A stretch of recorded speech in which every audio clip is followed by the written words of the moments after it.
Sadgamaya Tamasoma Jyotirgamaya Mrityorma Amrutamaya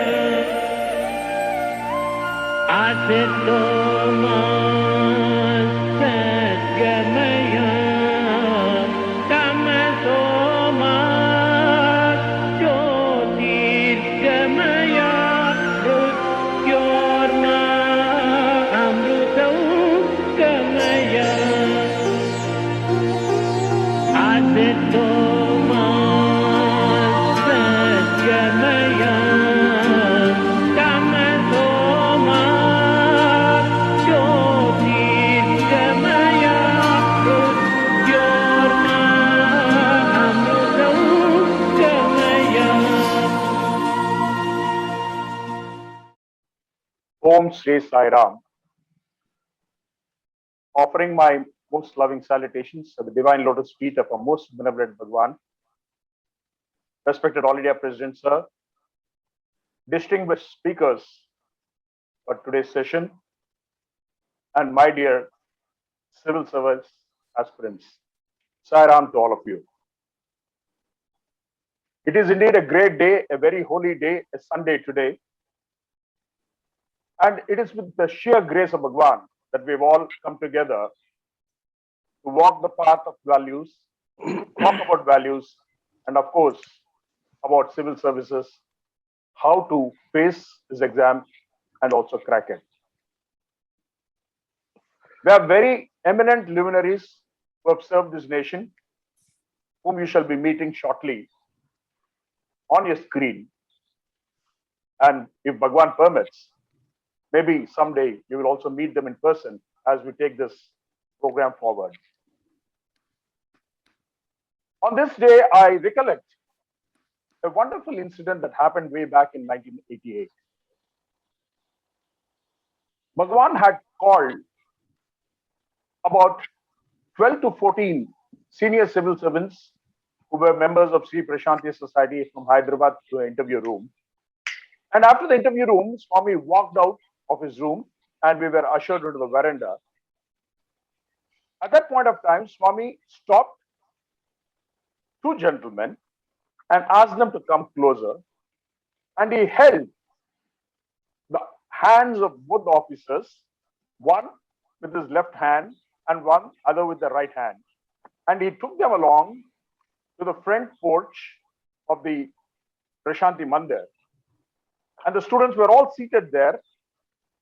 And Swami was asking the students, do you know who they are?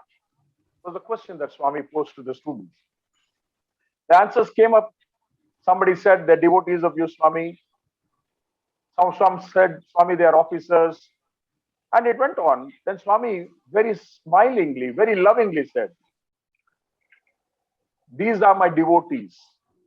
These are the senior most IAS officers of the state. And he didn't stop there.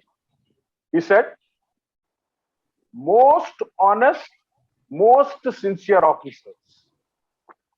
I'm referring to two gentlemen at that point of time, Sri K.V. Natarajan, who was the Commissioner of Land Revenue, and Mr. P. Sitapati, who was the Commissioner of Survey Settlements and Land Records, the board number 1 and board number 2, as we normally call them in the official circles, the senior most officers. And these two gentlemen fell at Swami's feet. And what more a certificate do you need in your life when God himself bestows a certificate saying most honest, most sincere. Today, we take up this session on careers in civil services. We have very eminent speakers. As we tread along the program, I shall take the privilege of introducing each one of them to you. To begin with, I have the privilege of introducing our All India President, Sri Nimish Pandya ji, who is a very eminent legal luminary from the city of Mumbai, Maharashtra. Sri Nimish Bhai, as we lovingly call him, is the All India President who supports the activities of all the activities of the Sri Sathya Sai Seva organizations, be it the spiritual, educational, and service wing. He lovingly commands a few lakhs of youngsters and the older generation of service volunteers across the country.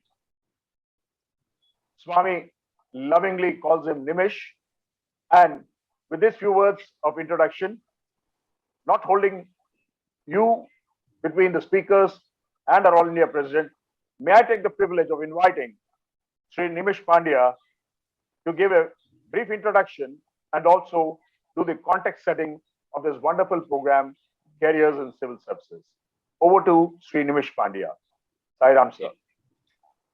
Thank you, Gopi. Thank you very much.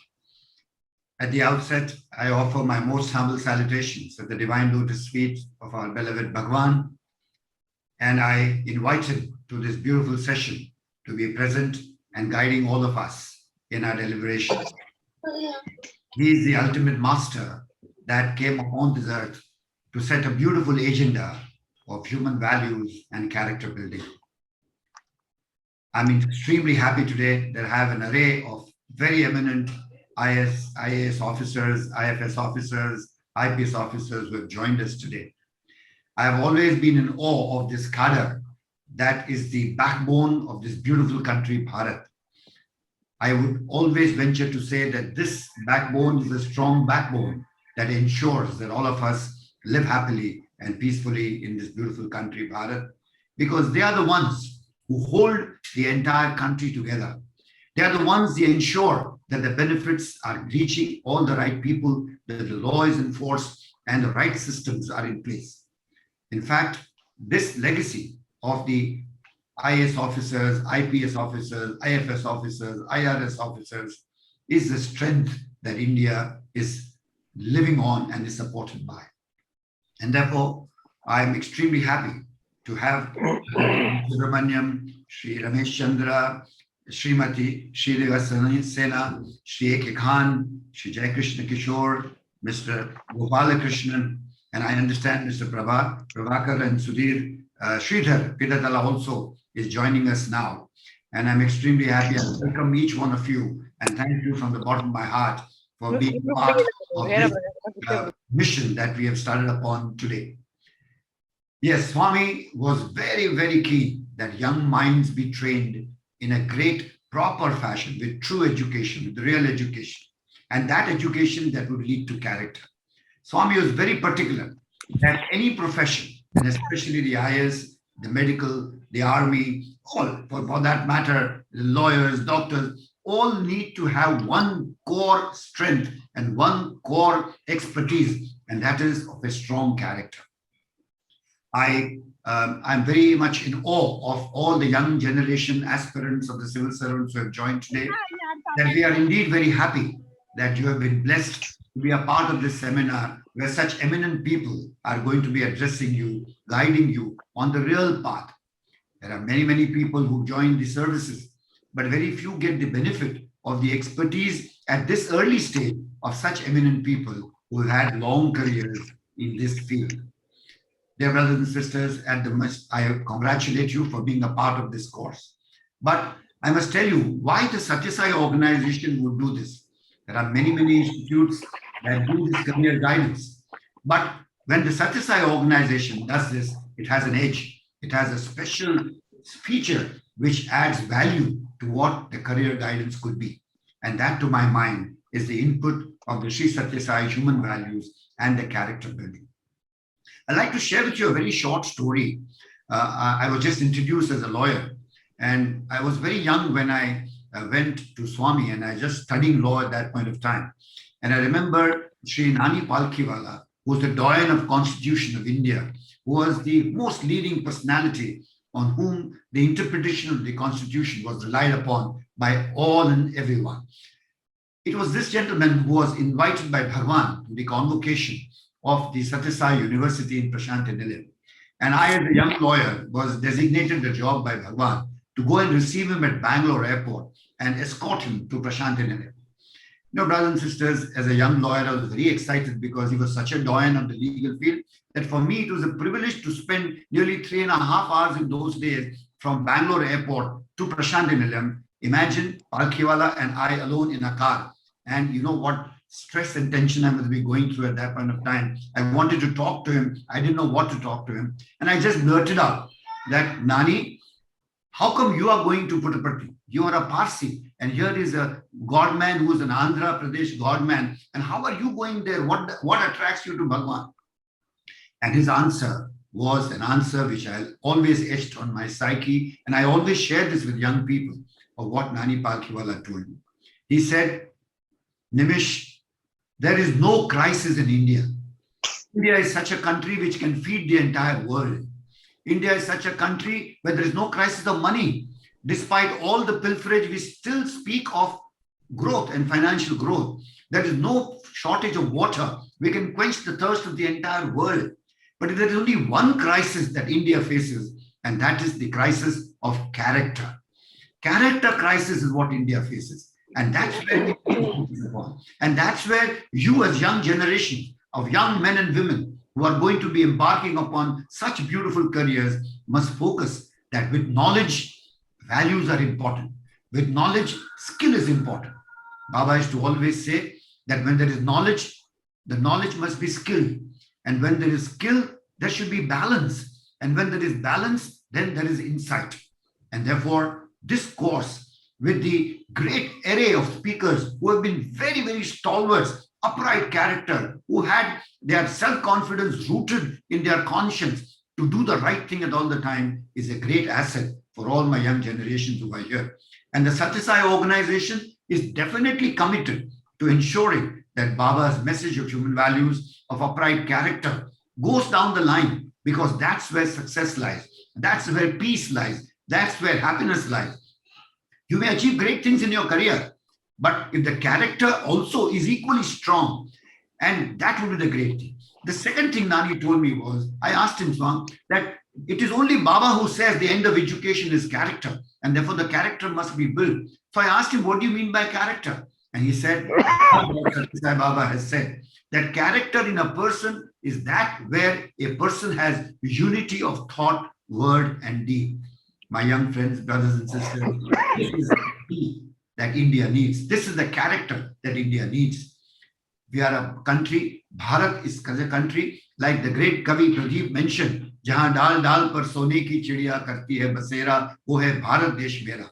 But when did this happen? When there were men of upright character, men who could stand up against disunity, men who could stand up against injustice and see that welfare of people was a great. When you young men and women will become great collectors, secretaries, IS officers, it is upon you that the well-being of the nation will be depending. It is upon you that the happiness of the people will be depending upon. And therefore, your character, your uprightness is of great asset to Mother India.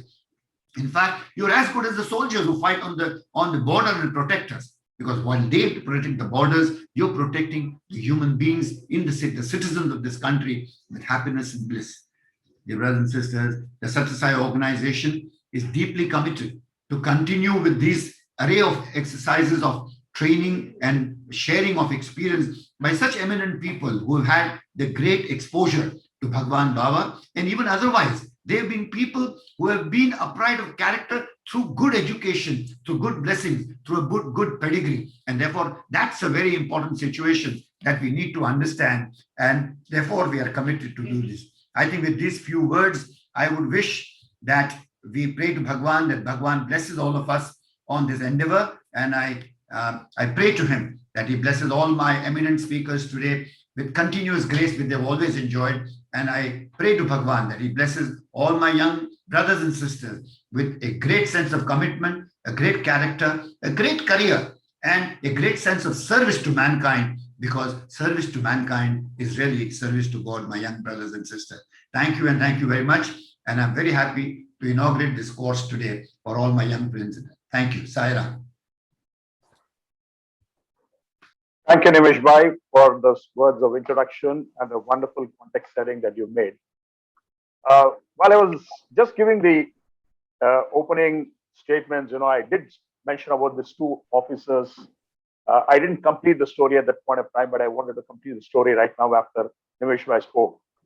Then, after Swami introducing these two officers, asked the students, "Do you know why I'm introducing these two officers to you?" And all the students were expecting an answer from Bhagwan himself, and they waited. Then Swami very slowly, very lovingly said, "These are the kind of officers we need for our country."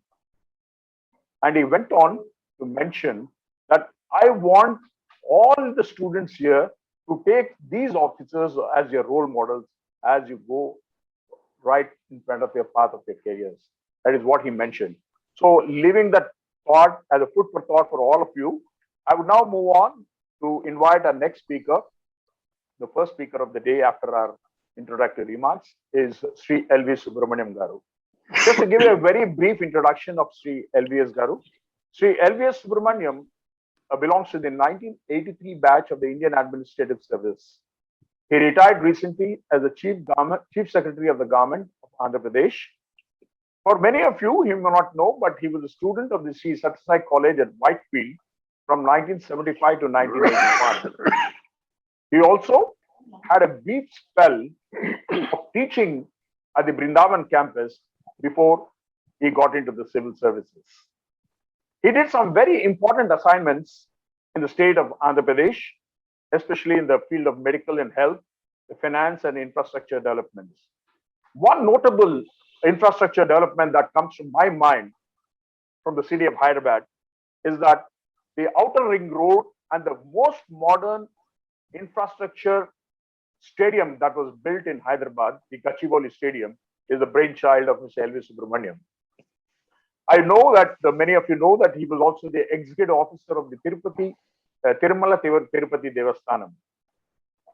To mention this, his love towards sports is very, very high, and you can often see him donning the batting pads even at his age right now at a Master Tank ground in Hyderabad. He is also the chairman of the Sri Prashanti Society and also heads an orphanage that is run by one of the sister concerns of the Sri Sathya organizations of Telangana. Sri LVS, as we fondly call him, is a very down-to-earth person and is very easy to connect. A firm believer in Sanatana Dharma, Sri LVS has counseled, supported, and mentored scores of civil servants and aspirants in his life as in today. He has very great clarity in the ways to approach this exam, and I would now request him to speak on the subject IAS and SAI, the role of an Indian Administrative Service Officer in the society today. Over to you, Sri L.V. Subramaniam Garu. Sairam, Sairam to the elders there, Sri Nimish Pandya ji, and I have got an excellent batting order coming after me. We have Srimati Devasena, Sri Khan, Sri Ramesh, Sri Krishna Kishore, Sri Sridhar, who just retired almost the same time as I did from the Revenue Service, and our well-wisher, Sri Prabhakar Rao Garu, who retired from IPS. And finally, you're going to listen to Sri Gopi Krishna, who will give you some, who will teach you some tricks of how to crack this exam. Let me offer my salutations at the lotus feet of Bhagawan before I venture to speak on the topic. It's extraordinarily encouraging to me to say a few words in the form of motivation to all of you. Several of us always look at civil services exam as a huge challenge, and sometimes we begin to worry whether our academic credentials will get shaken up if we don't get qualified in this examination. So the first response to many people who have done well in their academics or who have not done so well but who are reasonably well is the sense of fear that what if I don't qualify in this examination? What happens to my university degree and what happens to the recognition which I got in the academic circles? So many of us shy away from this exam. I'm glad that all of you have already made up your mind that you want to take this exam. Now, it's very important at this stage for you to understand few basics about this exam. I'm sure you must have already gathered an idea about this examination. But more than that, you must understand what are you bargaining for when you want to write this exam. Because I always believed that when you're writing an examination or playing a cricket match or playing a badminton match, you don't play a cricket match just to play. You always try to win the game, of course, within the rules of the game. Same way, when you are taking this examination, I expect all of you to think that you are going to qualify in the examination and you're going to be a successful candidate. So this fear of failure should never be appearing on your horizon at all. Now, it is all right to aspire to succeed, but you must also have the wherewithal, all the ingredients which are required to come out with this condiment of this examination. So how do you do this? You have to understand, of course, the scheme of the examination, which I'm sure you must have already gained an idea. And later on, as I told you, Mr. Gopi Krishna will be also giving you the clarity. But please understand one very, very important principle. If you are taking the job of a lecturer, you want to become a lecturer in a college, what is the most important faculty which you must be having? A boy or a girl who's going to join as a lecturer is his or her ability to articulate. The child may look very brilliant. He or she may be a very nice person. He may be doing bhajans every day. He may be listening to his parents as a very obedient child. All that is fine.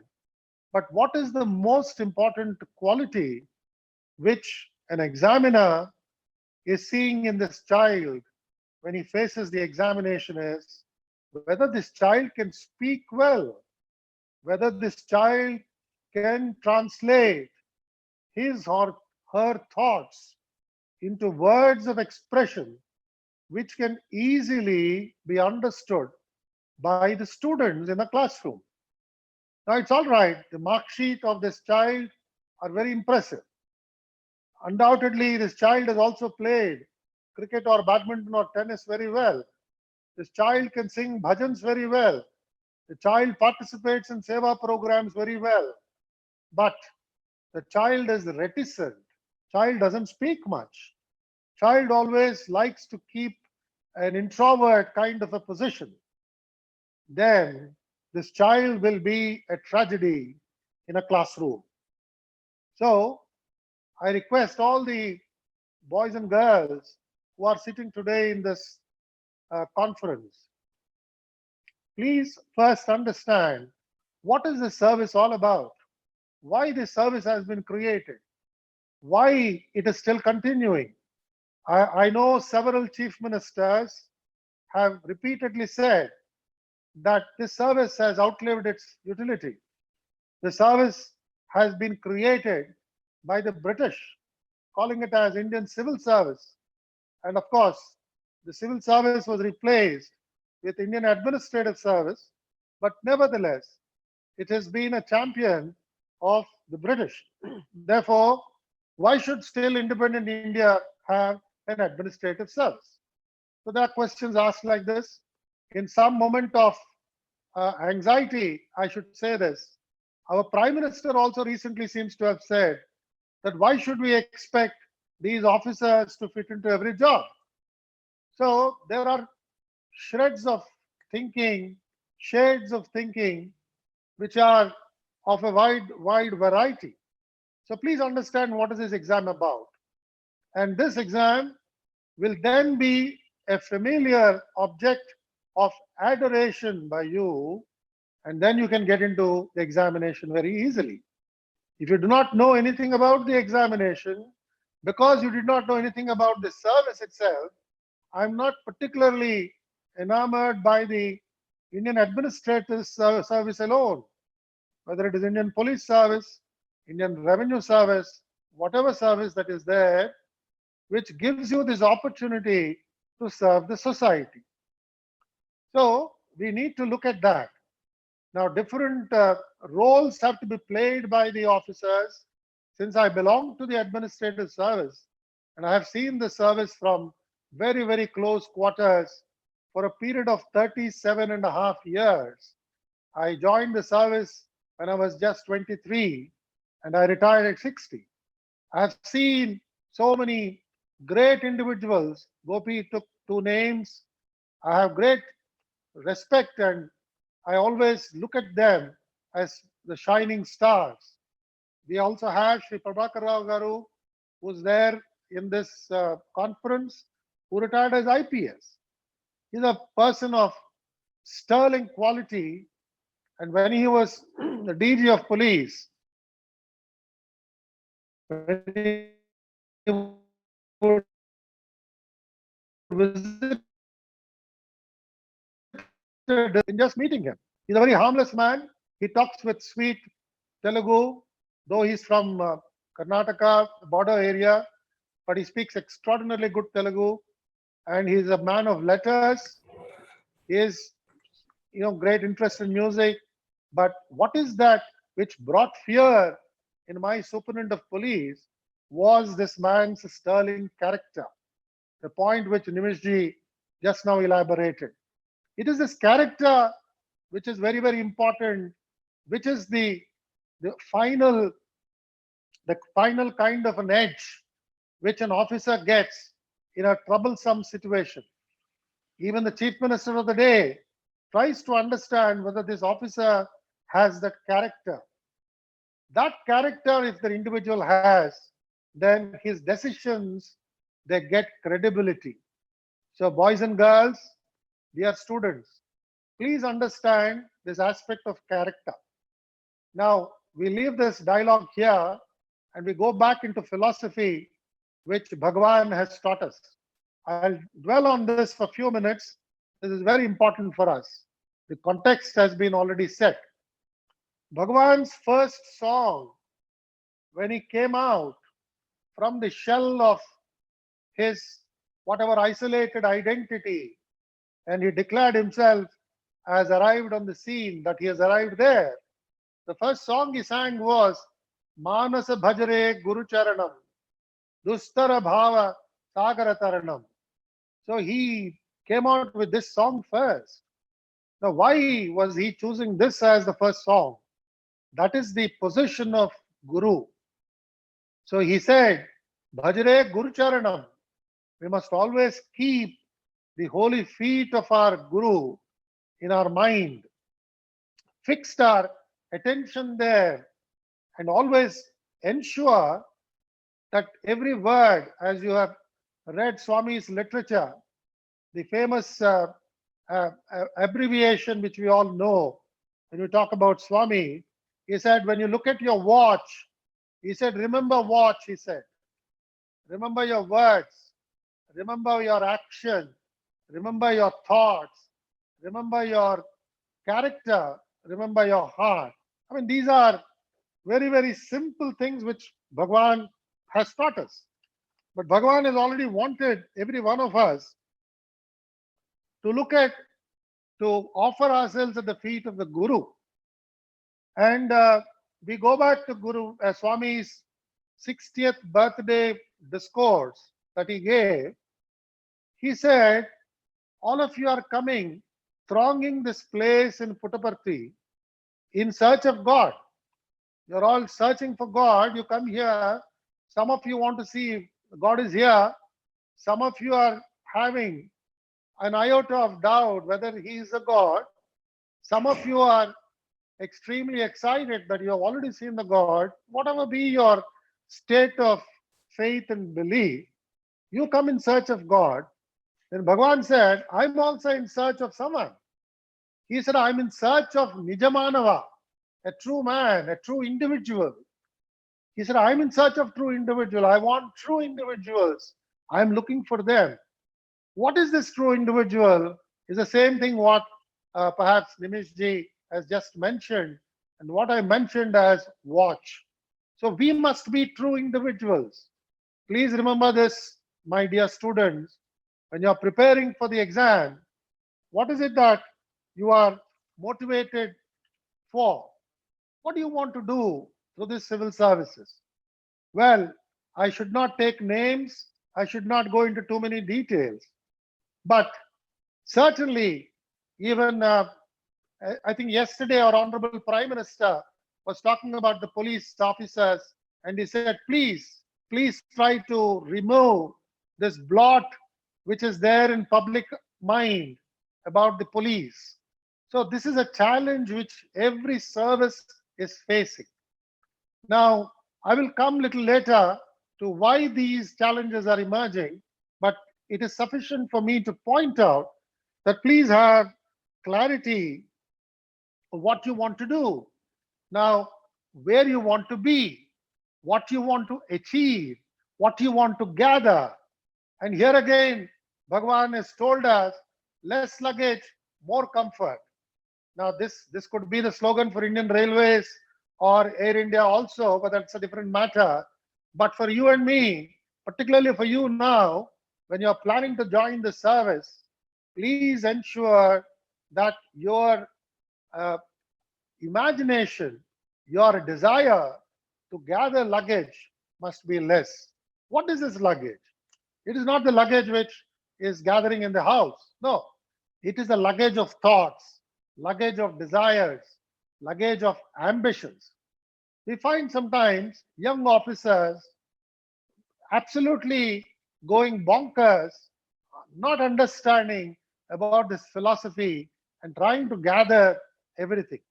So the early opportunities that they get, they stray and they fall a prey to these forces in the society who are very, very clever and who know how to tempt various individuals.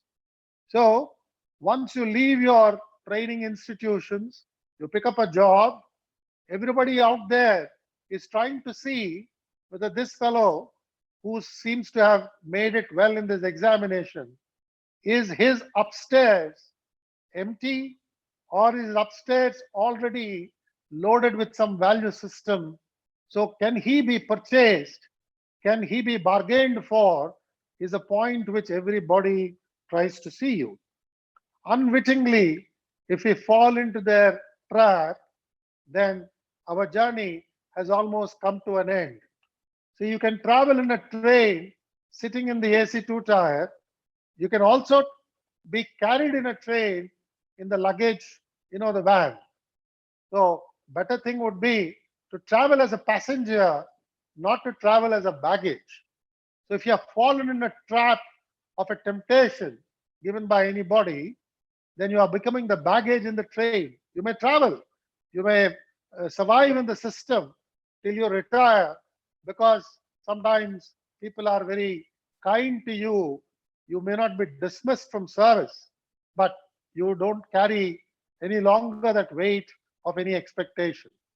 So this is a challenge which we have to face.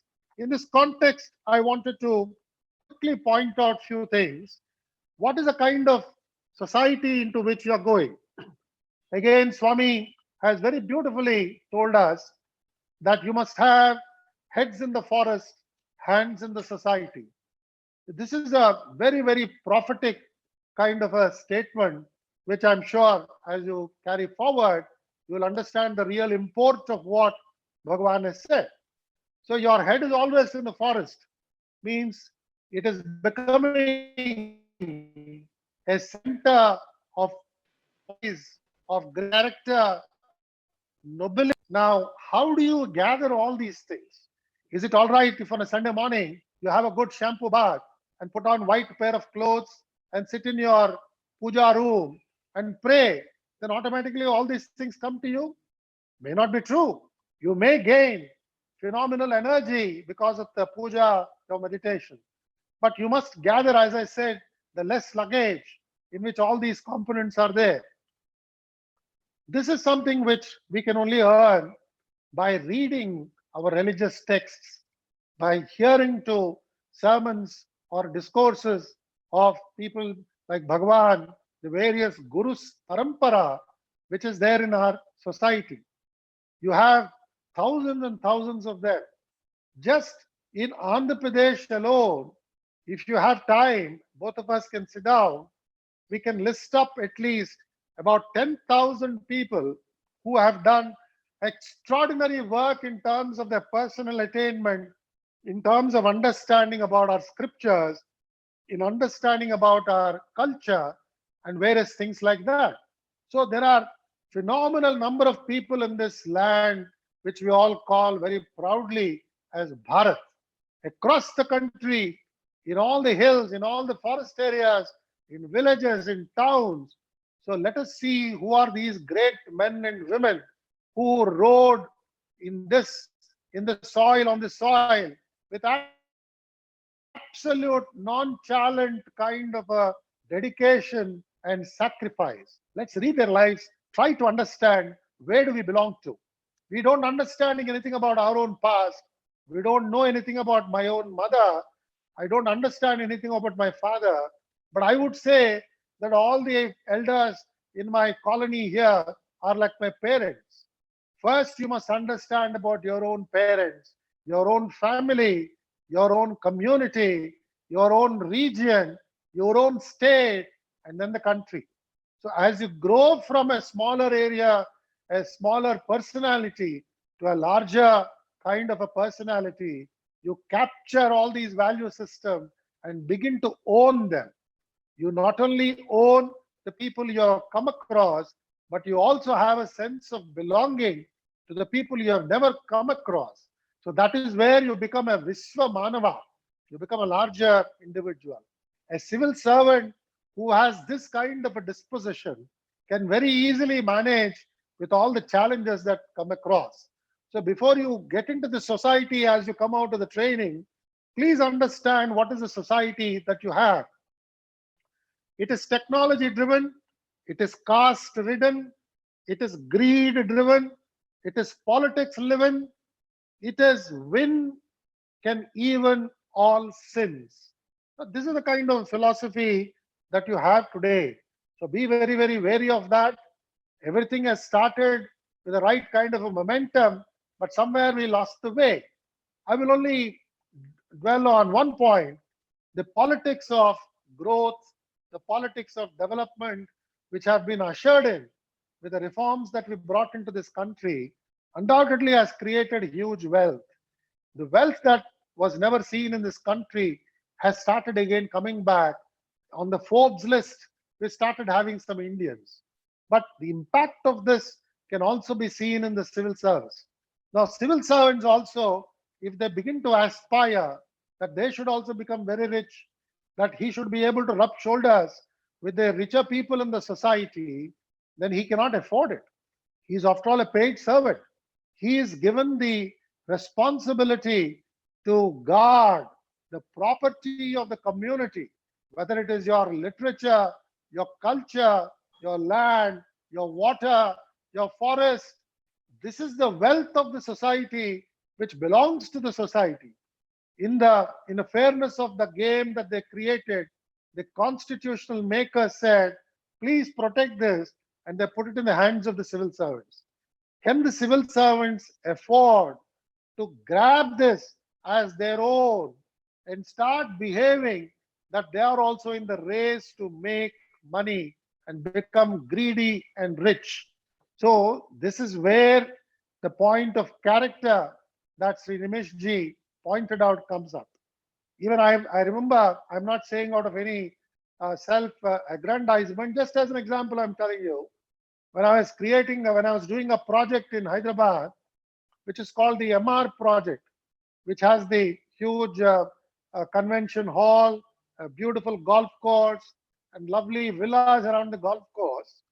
I was very actively involved in this project.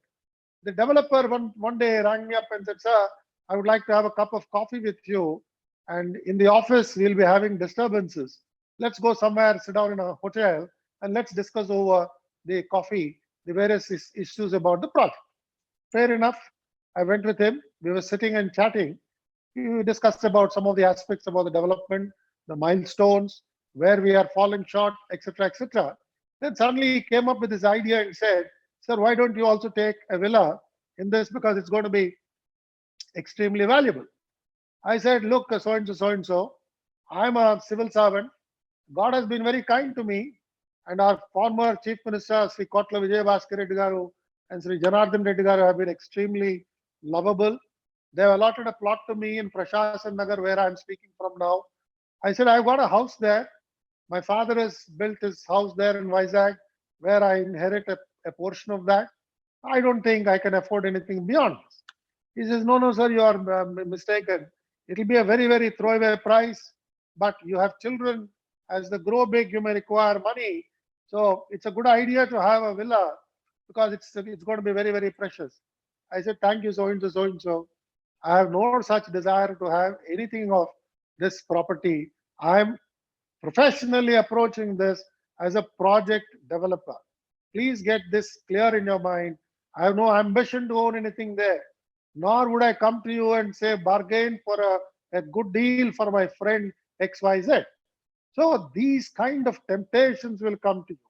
After all, it's a conversation in some Grand Kakatiya hotel, which is not captured on the CCTV. It won't be shown as an evidence immediately. But what happens to your character? Next time this individual walks into your office, he has a very triumphant kind of a look on his face that he won over you with a villa. So you cannot, stoop to that level. You have been, after all, a student of Bhagawan, and so people have got great expectations from you. So please understand that this world of plenty, this prosperity in the society is required, so that this wealth can spread. It can remove poverty in several households, but certainly you are not going to be the beneficiary of that property directly. Indirectly, yes, you can be part of a society where equality is better available now. So let us be driven by a strong philosophy that this God who is omnipresent, Swami who is omnipresent, if at this moment, if I'm uttering any lie, certainly my tongue will be struck by lightning and I'll be speechless for the rest of my life. So that is a kind of power which is enveloping all of us around us. So that is the kind of Guru Tattvam which you must absorb. That is a value system you must have. Then you can do enormous service to the society.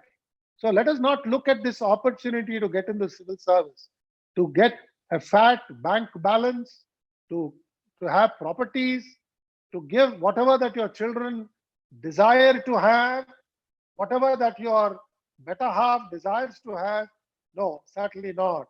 It's a life of sacrifice, life of principles, but life of satisfaction, immense satisfaction. In the night after your dinner, after whatever obligations you are expected to discharge, you're ready to sleep, you must have sound sleep.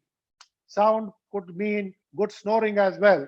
But the point is, no worries in the mind, no kind of worries that whether CBI party is coming to raid my house, whether Indian Express is going to run a story, whether so and so political party is going to run a campaign. These are the real things in life, friends. Let us rise above that. Let us understand the true history of this country. There are several distortions which have come into the history. Let's understand the true history of this country, the kind of seers this country has produced, the yogis, the kind of people they produced here, the kind of teachers, the kind of philosophers. What a huge number of scientists that we produce. This is a great nation. To represent this nation in international fora, if you belong to Indian Foreign Service, to protect the fauna and flora of this country, if you belong to the Indian Forest Service, to protect the borders of this country and see what are the kind of goods which are coming in and going out. If you're part of the Indian Customs Service, to check whether people are becoming rich following illegal routes. As an Indian revenue officer, whichever is the service that you're joining, let us have the steel resolve in us and say that we would all like to be a true messenger of God. We carry this message of Sathya and what Swami said, Sathya, Dharma, Shanti and Prema. So I'm sure you will have an extraordinary career. Please choose the civil services, prepare well for this examination, understand the scheme of the examination, take whatever guidance that is required, but please protect your individuality, because in the examination, if it is assembly line production like Maruti cars, it doesn't fascinate the examiners. So protect your individuality and see where you can project your individuality. Depend on the God's grace, the Guru's grace, and the blessings of your parents, and be fired by this imagination that you're going to serve the society in a noble way, and like so many others before you have done. You come to my place, I'll show you and talk to you about 200 to 300 senior officers whom I have seen, whose objectives in life have motivated me. So let us be inspired by them and pray to Puja Bhagawan that give us an opportunity to serve the society and take the society to the next level of satisfaction, of being its true nature. Bharat has to be a guide for comity of nations. So we are supposed to be the Viswa Guru. So let us all play a role in that. I hope Puja Bhagawan's blessings will take us there. I thank Gopi, I thank Nimish ji for giving me an opportunity to spend some time with you, and I will be there through the sessions to pick up any questions later if you have any. Sai Ram. Thank you so much, Sri L. Subramanian Garu. That was a great start, and I think you did well, like Sachin Tendulkar opening the session today. And I'm sure that the virtues and the qualities that a student or an aspirant of civil services should have has been very clearly laid out. And I'm sure all those participants who are in this call today have understood. And maybe down the line, when one of these participants are a civil servant, they will definitely think of Sri L.V. Subramanian Garu as one of their role models, and what a great persona we have, Sri LVS right here with us. So now we will now move on to our next speaker. We have heard the Indian Administrative Services Officer giving his inputs. I now have an Indian Foreign Service Officer who will talk to us. May I have the privilege of introducing Dr. AVS Ramesh Chandra of the Indian Foreign Services. Dr. AVS Ramesh Chandra is an officer of the Indian Foreign Service of 1989 batch and is currently serving as the Additional Secretary, Ministry of External Affairs, Government of India. He has served in various capacities and occupied many important positions in the Government of India over the last 31 years. Most recently, he was also the officer on special duty as well as the president of the South Asian University in New Delhi. Some of the portfolios that he has held as a diplomat, the list is long, but let me touch base on some of them. He was the High Commissioner of India to Uganda and Rwanda and Ambassador to Burundi. He was the Ambassador of India to Romania, Moldova, and Albania. He was a senior diplomat in the embassies of Turkey, Russia, Pakistan, and Afghanistan. We have many photographs of Mr. Dr. Ramesh Chandra with the prominent president of Russia, Putin, also with us. He was also the Indian delegate at the permanent mission of the United Nations in New York. He headed as the Deputy Director General of the Indian Council of World Affairs. He has been on deputation in the Department of Peacekeeping Operations with the United Nations Secretariat in New York and the Indian Ministry of Defense, and the list goes on and on. So Dr. AVS, as I know him right from his college days, is an extraordinary person, a very great sportsman. I still remember him horse riding, and he represented the college at the Republic Day celebrations in New Delhi. He has a master's in veterinary sciences, majoring in dairy technology. And he has been a gold medalist all through his 7 years. Importantly, he is a very ardent devotee of Bhagwan Sri Sathya Sai Baba. And I'm very happy to inform you that he has been the recipient of Bhagwan Sri Sathya Sai Gold Medal in the year 1987, which was instituted by Sri Prashanti Society under the auspices of Sri Sathya Sai Seva Organizations, Hyderabad. He was an outstanding student, the faculties of medical, dental, and agriculture sciences. Needless to mention, he received this medal from the divine hands of Bhagwan Sri Sathya Sai Baba in the Purnachanda Auditorium in July 1988. In fact, there is a big story which I think Dr. Ramesh Chandra could narrate sometime. Dr. AVS was blessed by Bhagwan to be in the Union Foreign Services. In fact, he was allotted the IPS service and he was supposed to join training, but suddenly Swami came out and we were all sitting and Swami said, he went up to Swami and told Swami, Swami, I'm joining the Indian Police Service. Swami said, IPS Kadu, IPS Kadu. And then after a few days later on, to his amazement, he got the offer letter for the Indian Foreign Service, which never happens actually in UPSC. So I would not be between you and Dr. AVS. And Dr. AVS will now speak about India at 75, diplomacy in nation building. Over to you, Dr. AVS. Thank you very much, Sairam, to everyone. I do not know whether I deserve that lovely introduction, Dr. Gopi Krishna, but dear friend of mine, I wish to congratulate the Sri Sathya Sai Seva Organizations India for organizing this session for young students, civil services aspirants. It's a particular pleasure when you're in the company of Sri Nimish Pandya, All India President of the organization, LV Sir, my own LV Sir, former Chief Secretary of the Government of Andhra Pradesh, Srimati Sri Devasena Garu, and others, including A.K. Khan Sir, who was formerly DGP, ACB, and a role model for several IPS officers all over the country.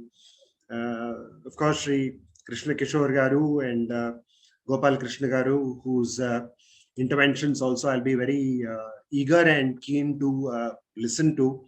My special thanks to Dr. Gopi Krishna Pidatala, national team member, for including me in this very august forum.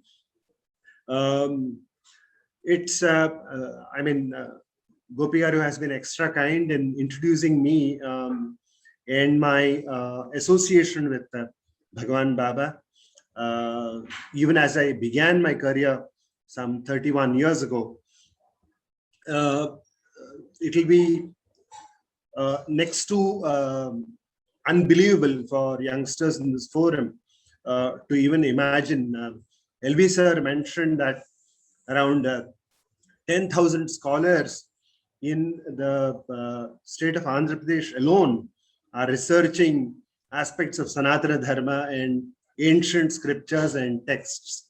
And I think it is very relevant and apt today in the specific context of peace, joy, and happiness that every being that is born craves for until the last breath.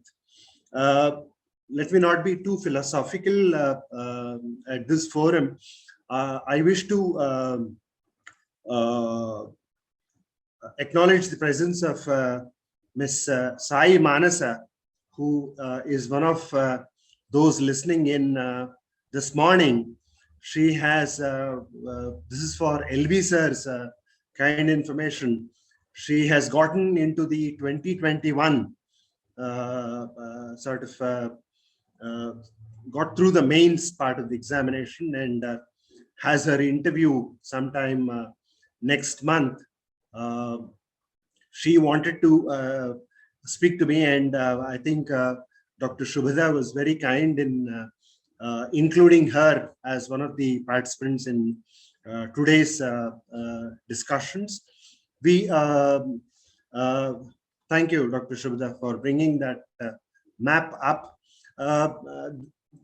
This map of India, with all its 29 states represented, and showing how many countries that we know of, that you know of globally, form a part of the Indian landmass or the subcontinent of India.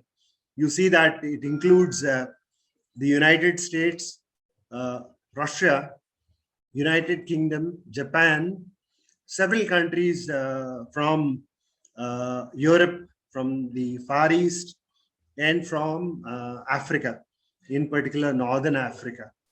So that is, and depending on whom you ask, the state of Jammu and Kashmir, pretty much the size of Italy, fourth or the fifth largest economy in the world in terms of business. Some attribute a portion of that landmass indicated in blue would be the equivalent of Romania, which was my last assignment as ambassador. I would, as Dr. Gopi Krishna mentioned, I'll be speaking, I'll try to touch upon some aspects of India at 75, diplomacy in nation building. We'll be celebrating 75th anniversary of India's independence in August 2022. When I say 75th anniversary, it is in the current phase of India's existence that we are celebrating the 75th anniversary of independence, because India has been around in documented form for slightly over 5,000 years ago, being among one of the ancient civilizations of the world. In short, what is a career? It's very difficult to define, I suppose. But in short, what you do, not just for a living, will define who you are in this particular birth. If you are a believer in Sanatana Dharma like me, it is this current stage of your existence in this birth. What is your career? And how would you sort of look at a career in civil services? I think when you talk of civil services, you are looking at policy formulation and policy implementation. What is policy? You are at the helm of an organization for which there is a structured way of doing things.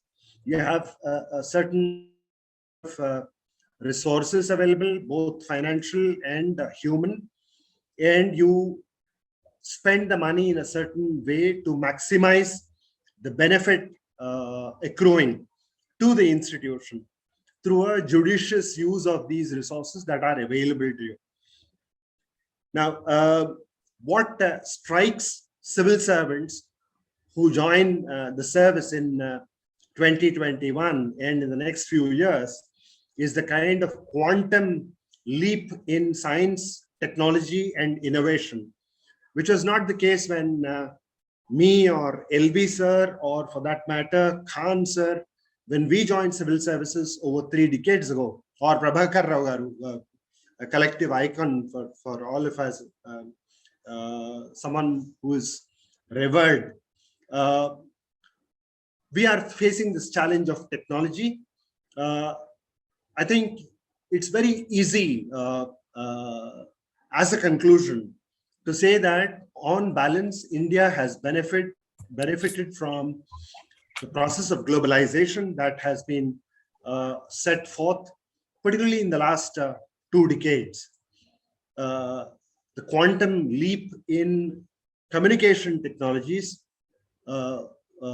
through, for example, the introduction of a cell phone, a simple cell phone in India, has meant that several of my colleagues from the Indian Administrative Service do not have to supervise any more digging for more cables along the length and breadth of India.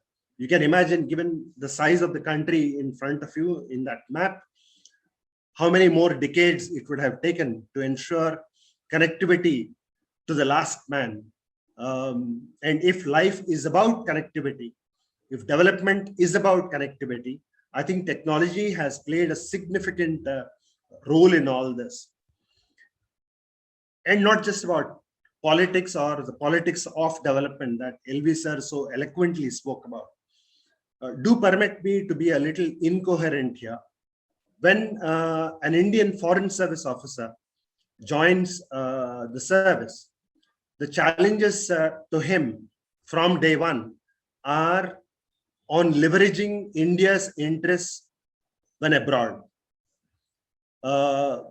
It is commonplace to hear, someone being a diplomat or being diplomatic in a small grouping, which was seen as a negative connotation of one's personality through an obfuscation of truth or having to lie. I would like to submit to this group of some 300 or so youngsters that it's not the case. You are just trying to leverage your interests to the extent possible. And as is famously said, you can fool one man for all his life, or you can fool an entire nation for a day, but you can't fool everyone all the time. So in terms of recognizing the fact that you only have permanent interests, you do not have either permanent friends or permanent enemies in this comity of nation. And again, the reason why I rely so heavily on the single map that is before you, we have had traditionally Russia as our closest partner in international relations. That's where Swami sent me on my first assignment as well, way back in the winter of 1990. And that was, and Russia continues to be among the closest of India's strategic partners. It will continue to be there for some time. Something that is not written about as much as I would have liked to as an additional secretary in the government of India. I think there has been the characterization of Russian winter in the characterization of India-Russia relations for reasons that have been fairly difficult to address because it's always on a reciprocal basis that diplomacy is conducted more often than not. Our relations with both the United States and the West, largely Europe, when I refer to the West, have been fairly steady and they've been growing, even as we have retained the strength of our old partners. We've been diversifying our friendship and cooperation globally, and not just the United States and Europe. It extends to the entire of the Far East Asian group of nations that you refer to as the ASEAN, the Association of Southeast Asian Nations. It to the east, it extends to the Gulf, the GCC, and the Arab world, and from there on to Africa, old friends, very, very consistent friends. I have served as High Commissioner in Uganda as well, and as the Indian Ambassador to Burundi and the High Commissioner to Rwanda. So I can speak about East Africa, as it were, on the contributions of India. Now, insofar as the primary goals that young aspirants joining the civil services set for themselves, the most important characteristic I would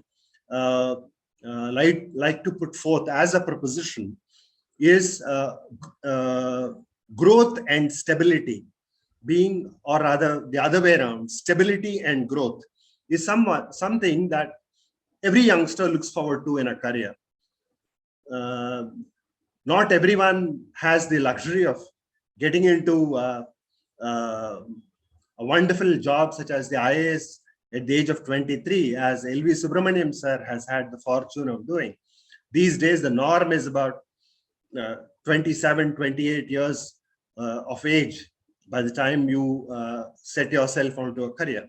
By then, then I think what grounds you is not only the confidence that you have in yourself, but the skill sets that are required to be able to position yourself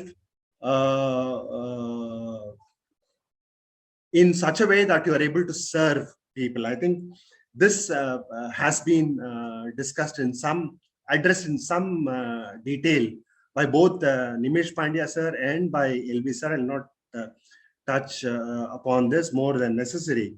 But I think what appeals to every young officer just 5 or 6 years into the civil services is the wide variety of jobs. If you are into any other career, banking, finance, teaching, legal profession, do forgive me if I'm wrong, there is a certain, even the medical profession, there is a certain element of monotony, if you will, in the nature of job that you are doing. A teacher, for example, teaching the same lesson over and over again for several years. We have grown up with the mantra of Guru Brahma, Guru Vishnu, Guru Devo Maheshwara, Guru Sakshat Param Brahma Tasmai Sri Gurave Namaha. I am not taking away anything from the nobility of the teaching profession or from the nobility of the medical profession, as it were. But a career in the civil services, to my mind, and in my limited assessment, gives you a wide array of opportunities from which to choose from and to make a mark.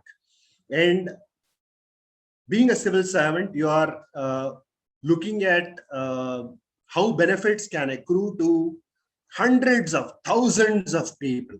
You're not looking, the size of your audience is way higher than in any other job.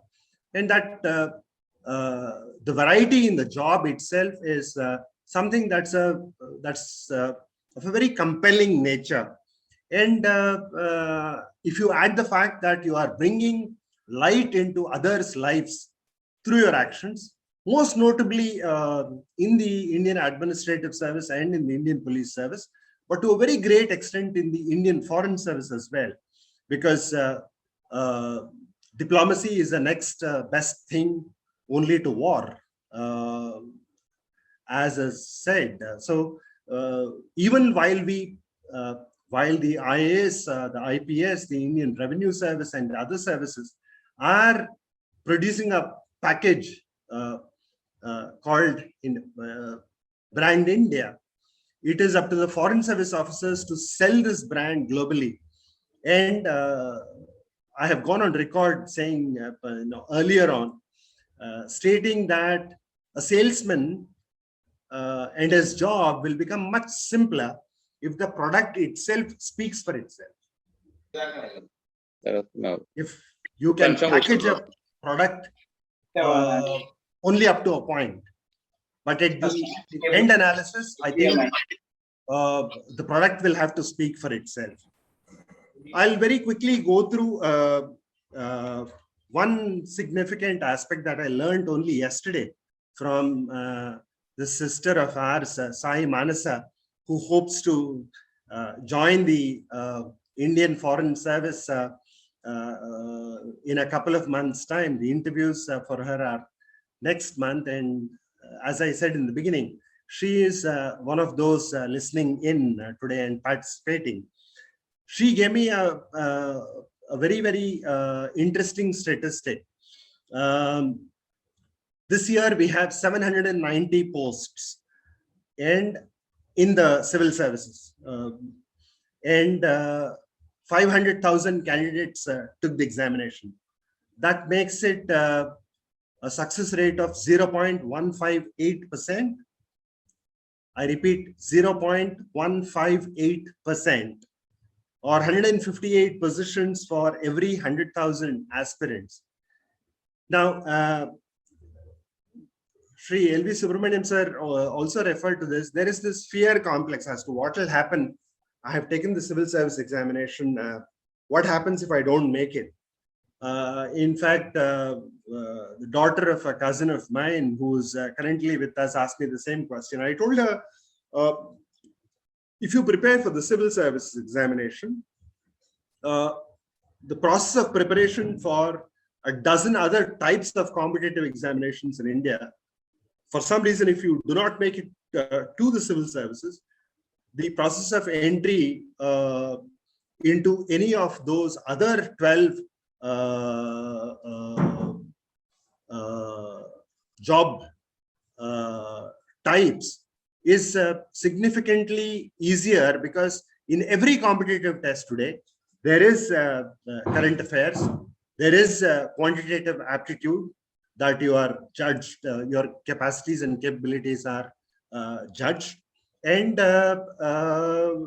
your journey becomes that much more easier, and what will then be important is your personality. I'd like to dwell for a couple of minutes. Gopi, am I doing okay on time? Can I take 3-4 minutes? Yes, Dr. Yes. Go ahead, Thank please. you. Thank you.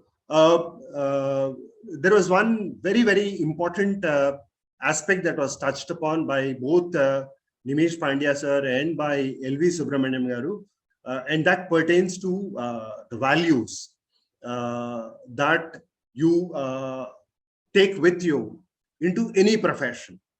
And there was a reference notably from Pandya sir on the importance of peace and happiness, and the clarity with which you move forward towards attaining peace, happiness, and joy. My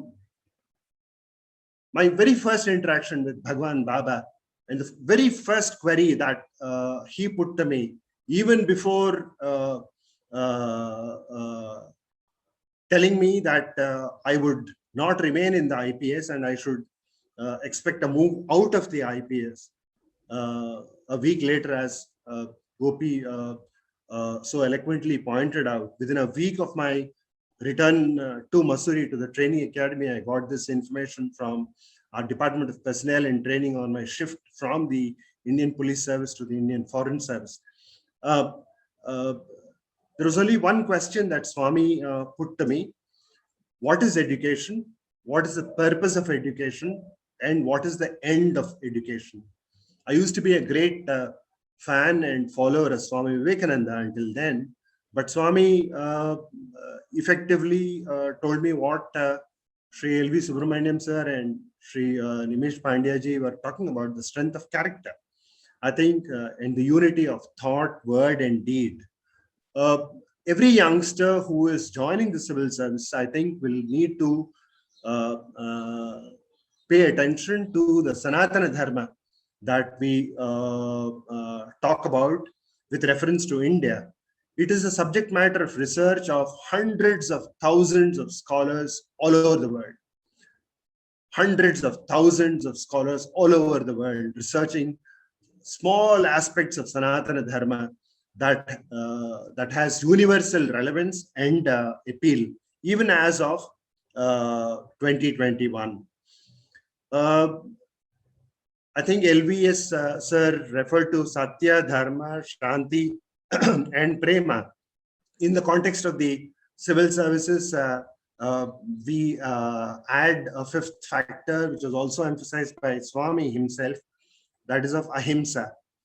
India has stood steadfast to a set of principles. The Indian foreign policy doctrine has referred all the time and continues to do so with unwavering continuity, with a statement that Sarve Jana Sukhino Bhavantu would be the essence. Let all people be happy.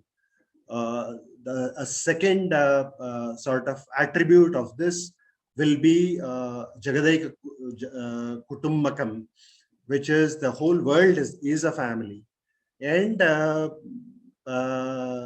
last but not the least, and also offering continuity to this, is our prayer even in Prashanti Nilayam, in the Sri Sathya Sai organizations, Samasta Loka Sukhino Bhavantu. These are the last few lines in the in every bhajan that is conducted. The reference here being, and I'm subject to correction, it is not just that the whole world as we know it on planet Earth, that it be happy. The reference is to 14 words that we commonly know in ancient lore, reflected in our texts. Finding a reference in your Gayatri mantra that you recite of Bhu, Bhuvaha and Suvaha. So I would certainly love to answer any questions like LV Subramaniam sir or like Nimish Pandya ji. I will continue to monitor the continue to listen to the other presentations as well. I see that you have someone from a training academy for aspiring civil servants. I'm sure you are very, very eager to listen to him as well. But suffice to say that India as of 2021 is a very, very different country or a landmass, even as compared to the year when I joined the civil service in 1989, when so many developments seemed to coalesce almost at the same time. The Berlin Wall fell. A couple of years after I joined the service, collapse of the Soviet Union happened. 9/11 followed in September, followed me rather when I was in New York. Terrorism has been on the rise. There have been wars in Iraq. Afghanistan is a continuing story. So amidst so much of instability, I think India has been able to sort of withstand the vagaries that surround it. And like former Prime Minister Vajpayee ji said, you can't change your geography, you can't change your neighbors. So Pakistan will continue to be a lingering problem, even as we are sort of improving significantly on our relations with the others in the South Asian region. But I think we are finding a modus vivendi for coexistence. Even that country will be subjected to a lot of challenges with the changes in Afghanistan. But I think terrorism will continue to be as relevant, unfortunately, during the 2020s as it was during the 2000s and the 2010s. I wouldn't like to be a dampener to the youngsters in my concluding remarks, but I wish you all the very best. And I can assure you a career in the civil services should be the dream. It will happen only if you think about the civil services, if you work for the civil services, and you dream about the civil services. It's not something in the realm of the improbable or the impossible, but it is very much possible. You saw LV Subramanian sir himself, and be wherever you are, and you have teachers like Dr. Gopi Krishna Pidatala who are there like stalwarts supporting your cause, and other elders to whom my very sincere pranams. I wish you all the very best in all your future endeavors. Develop your communication skills, the art of reading and writing, and most importantly, very consciously inculcate elements of what you have heard from those who have told you about life, as it were. Life is not easy, and if you permit me, I'll just end on one philosophical note. if life were everything about hunky-dory existence, a child coming into this world today, in this hour and in this minute, need not be hit on his or her buttocks by the nurse for the first breath to come out of the system.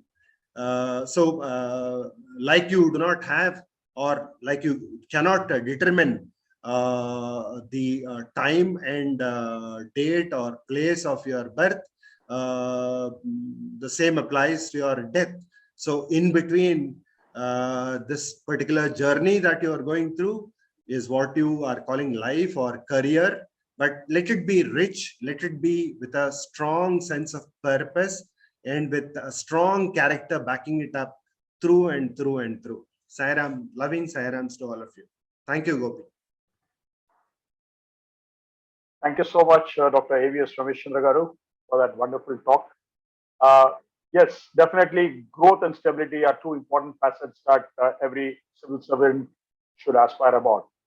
I like the last part of it, you spoke about life, birth and death.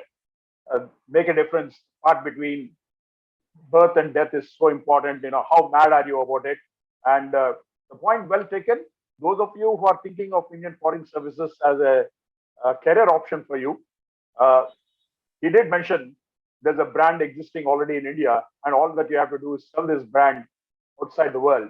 And I'm sure that we'll have Dr. Rameshchandra available for all of us, in case we are getting forward. Some of us are getting into the interview mode.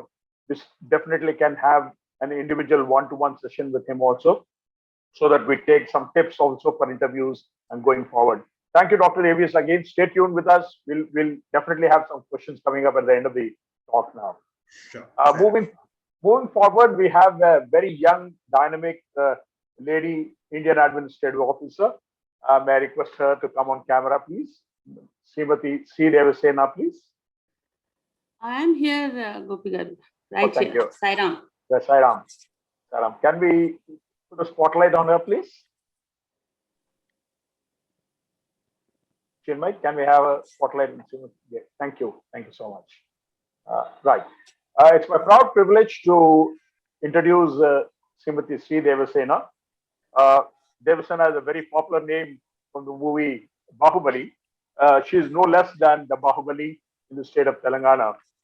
An IAS officer of the 2008 batch. She has served in various posts in the state of Telangana, including as the collector of Jangaon, Pedapalli, Adilabad, a very remote district with tribal people. As collector of Pedapalli, she took up various initiatives under the Swachh Bharat mission.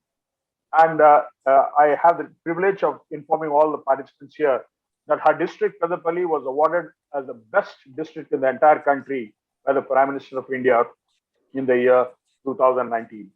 She was awarded 4 national awards for best performance under various segments in Swachh Bharat mission. Her initiatives including making Pedapalli district the country's first open drain-free district, thus reducing the incidence of dengue fever, is something very, very phenomenal. And an important aspect is that she has also initiated the country's first district brand of biodegradable sanitary napkins by name Savala, which empowers all school-going children, girls especially, in particular, with training in self-defense to the mother of martial arts. She taught almost about 15,000 girls Kalaira Payettu, the martial art in the district of Pedapalli. Our green initiatives along the Rajiv Rahadari is something phenomenal. You can see flowering plants all across when you travel about a stretch of 60 to 65 kilometers. Srimati Devasena is currently serving as the Commissioner and Director of School Education. She's a very ardent devotee of Bhagawan. Her marriage was performed by Bhagawan himself in the interview room. This is something that a personal side that I wanted to mention. More importantly, I should also mention that she is the recipient, as Dr. A.V.S. Rameshchandra, recipient of the Sri Sathya Sai Gold Medal instituted by Sri Prashantiya Society under the auspices of the Sri Sathya Sai Seva organization, Hyderabad. And she received this gold medal in the year 1988, if I'm right, and on the Guru Purnima Day in the Purnachandra Auditorium. and Swami profusely blessed her on that day, as I remember. I will not hold you between her talk and my introduction, and she will speak to us about her journey as a civil servant and as well as the role of a woman civil servant in the development of society. Over to Srimati Devasena garu. Thank you very much, Gopi Garu. Sai Ram to everyone. Very good morning. And first of all, my respects to all the senior officers of the services that are here. LV Subramaniam sir, Ramesh Chandra Garu, A.K. Khan sir, and of course, Prabhakar Reddy uncle. And the main person behind this entire program, Nimish Pandya Garu and Gopi Krishna Garu, and all the young students listening in. I'm so glad to be here with all of you here today. It makes us feel young again to be with you. Let me tell you that at the outset, when I was asked to speak on the subject of role of women in development of society, I just remembered something. All my life, let me tell you, I have never thought of myself as a separate identity of a woman. I don't know why, but I used to be playing, with the boys in my colony. I would be running with them. I would be climbing trees with them. And in fact, I was the male, child in the family until my brother was born about 10 years after I was. So the only 3 times in my life that I ever remembered I was a woman was when I married my husband, and 2 when I gave birth to my 2 kids, and 3 when Gopi Krishna Garu asked me to talk about role of women. Then I started to think of myself as a woman. So this is something a little difficult for me, but yes, I will try my best.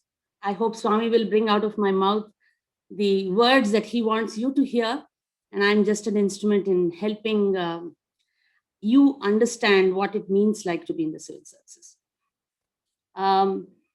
First of all, I wanted to tell you that, why is it that we speak of women in a special way? Some time ago, when I was awarded another Swachh Bharat Award in Delhi for my work in Peddapalli, this was awarded by Amir Khan. You would all know the actor who also runs the Pani Foundation. So he was called to give that award to us. And he happened to mention in his inaugural address that why is it that under the Swachh Bharat mission, we find so many women who are participating and who are doing so well? Because the hall was filled with people like me who were participants of the Swachh Bharat mission. I hope you recollect what the Swachh Bharat mission was all about. It was about building toilets, making a cleaner country. About 20 crore toilets were constructed in a matter of just 4 years. It was an absolute big, huge record. And I happened to have the privilege of attending the World Water Week at Sweden, where the secretary and the minister for drinking water and sanitation had made a presentation on the Swachh Bharat mission there. And I felt so proud being an Indian when the entire hall rose up and started to appreciate the efforts of the country in becoming open defecation free. So this was something very close to my heart. And then when Amir Khan, coming back there to what Amir Khan was saying, he said, why is it that women are much a part of Swachh Bharat mission than many other programs? And I said, sir, I think it is basically because women have an instinct for cleanliness. And if it wasn't for that instinct, most men wouldn't be clean.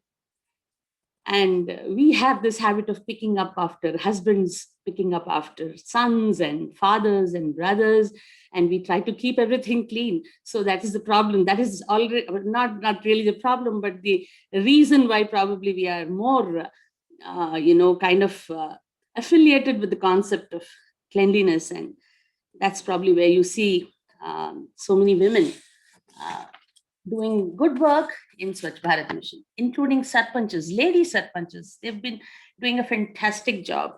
I happen to have the the privilege of meeting another voluntary organization member from Manipur. And this lady, her name was Lama. And she was doing such an excellent job in her area. She had given up her studies just to make her entire block open defecation free because there was no one else taking it up. So we had excellent examples of women in the forefront of the Swachh Bharat mission. On a more serious note, I would actually like to say the reason why, if not Swachh Bharat mission or in any other job, especially particularly with regard to civil services, why is it that women tend to give a different treatment to their job is probably because we feel more passionate, we empathize more, we feel more emotional about things, and hence that adds to our capacity and our tenacity to give more to the object on hand. Apart from that, we also like to see the logical end of everything, including arguments with our husbands. So that's another reason, I think, why women treat things differently and probably do things differently from men. And of course, we are gifted with multitasking. And also, somehow, I have noticed that when a woman stands up to speak in a public meeting, more people are watching her and are more attentive. And women tend to give an element of being a mother and a responsible person for a family to the society also. Women generally have this tendency. So I think that's what makes a woman more different from men handling the job of being a civil servant. What I would also like to add is there are dangers of this attitude that you should do the best at everything. It is not really possible because women come with the double responsibility of doing well at your job as well as at home, because ultimately your annual confidential report is written by your family at the end of your service of 60 years. So then your son or daughter will come up and say, Amma, you were not there when I needed you. And then you will probably have your husband telling you that I did much more than you did for the family. So it is a very difficult task trying to balance the two, but one has to ensure and assure oneself that you need not be a superwoman. That superwoman syndrome has to essentially be very carefully handled. While it is important to do your best at everything, it is not possible at all times, which one should realize, especially women, and be kind to yourself sometimes. Another thing is that you need to balance out many things in civil service with regard to relationships, because you will be out in the field, you might be away from family. But that's not the case with male officers, because when male officers go to the field, they go along with their families. So they really don't have a problem. But when women officers go out to the field, then it's probable that the children are studying, they are not able to come to the place that you're posted at. Your husband may be having a job elsewhere, very well paid job, and probably can't come with you where you're posted. So that is when making decisions is very important. Family support is very important, and more importantly, keeping the relationships, long distance relationships, alive and fruitful and mutually beneficial is a very, very important task that women have to handle most of the time and not men. Apart from that, you should also manage your own self, your own mind, your own health, your own sanity, because what essentially happens when you're away from family or when you're handling things alone is that for the first time, you will be experiencing things that you will have to handle alone. And you will not be having any kind of, at least, when you have a hard day at office and you come back home and you see the smiling faces of your family, you lose out some of the stress. But when you're alone working somewhere, you don't have that facility either. So you will have to handle everything on your own, which is a daunting task when it comes to women, for the simple reason that I per se think that women always want to handle career and family together, not one at the cost of another. So this is where comes in the delicate balancing act that one has to do. And this, of course, comes only with experience. And probably everyone wouldn't be as fortunate as me in having a family that supported me so well, especially a father-in-law like mine, who would wake up in the middle of the night and come and open the door for me at 12 o'clock, despite his being a cancer patient. And a mother-in-law who would come and help me, feed me with food when I'm studying for hours continuously. And a husband who would take care of the children, give me the emotional support, and give me everything that I require to have to ensure that I am giving my best at my career. So this is something I think I'm really blessed with Swami's grace. And I do hope that all women get this great blessing. And like Gopi Krishna Garu pointed out, my wedding was performed by Swami. So I think that's where all this has actually been planned exclusively for me by Swami, which is why I'm here and talking to you the way I am. Now coming to the point of, you see, what makes, at least my experience, that what made me handle things differently as a woman, I would like to point out the example that Gopi Krishna Garu had told you initially during the introduction. When I was collector in Peddapalli district, we found that the government hospital was reporting a lot of cases among women with the infections, uterine infections, reproductive tract infections, and urinary infections. So this was something that was kind of alarming, because this was not actually looked at for a very long time. And when we took up the statistics, we found that most of these women were in the reproductive age group. That is, they were menstruating. Now, what was the reason for this? When we analyzed it, we found that it is essentially because there's very less menstrual hygiene followed by women. It was heart-wrenching to note that these women in the rural areas actually use cotton waste from the field. They sometimes put sand, wrap it up in a cloth and use it as a napkin. It is actually very dangerous, as you know, to do these kind of things. And ultimately, women end up in the hospital, probably sometimes with cancer also. So when we found that this was the reason, we decided that we should start acclimatizing women to use sanitary napkins, which is a much hygienic method of handling menstruation. But then this was difficult because all the napkins available in the market were above 6 rupees per napkin, 6 to 10 rupees per napkin, and completely unaffordable. So we started our own district brand of Sabala sanitary napkins.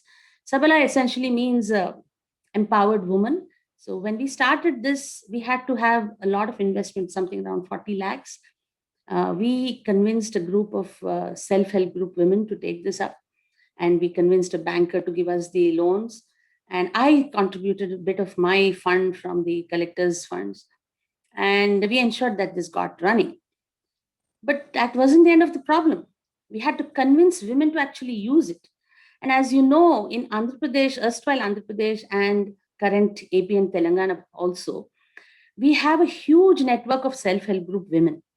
So we thought we'll use this network to ensure that the concept reaches the women. So in one such meeting, when I stood on the stage and started to say, what do you do when you menstruate? You had women stuffing their dupattas, their chunnis in their mouth and turning their heads aside and laughing. And some actually aghast that a woman would stand on the stage and start to talk about sanitary napkins and about menstruation in the midst of so many other male colleagues.